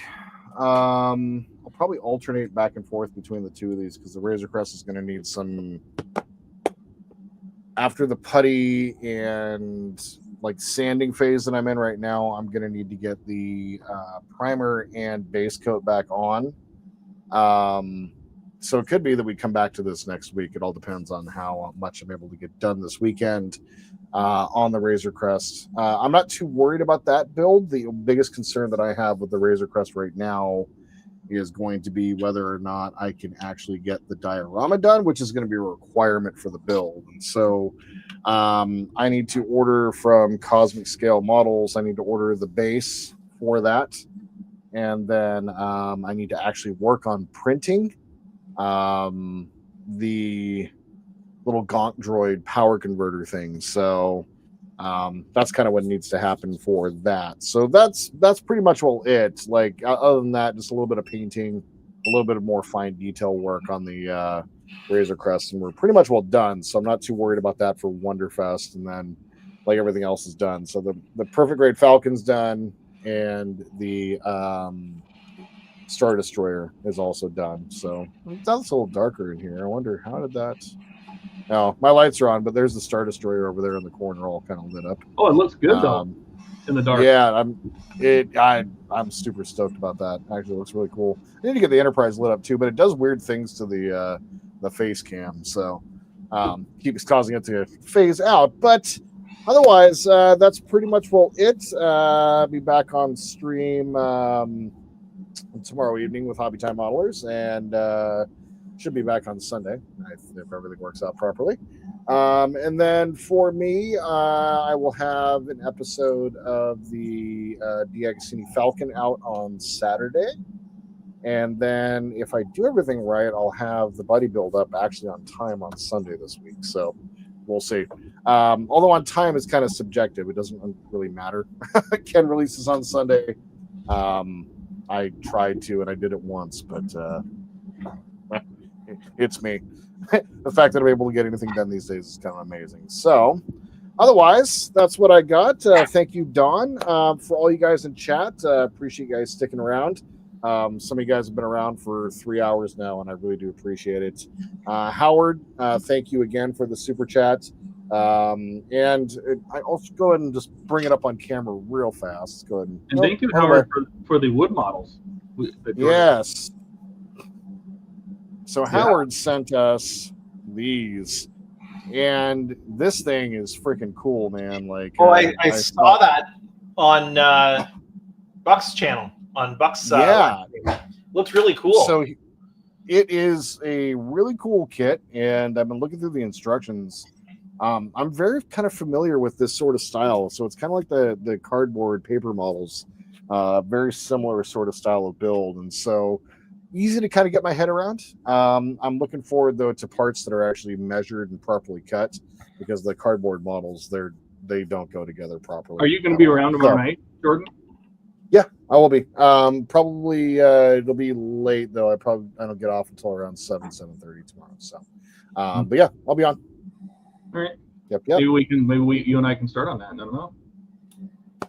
We'll see. I'll wait for it.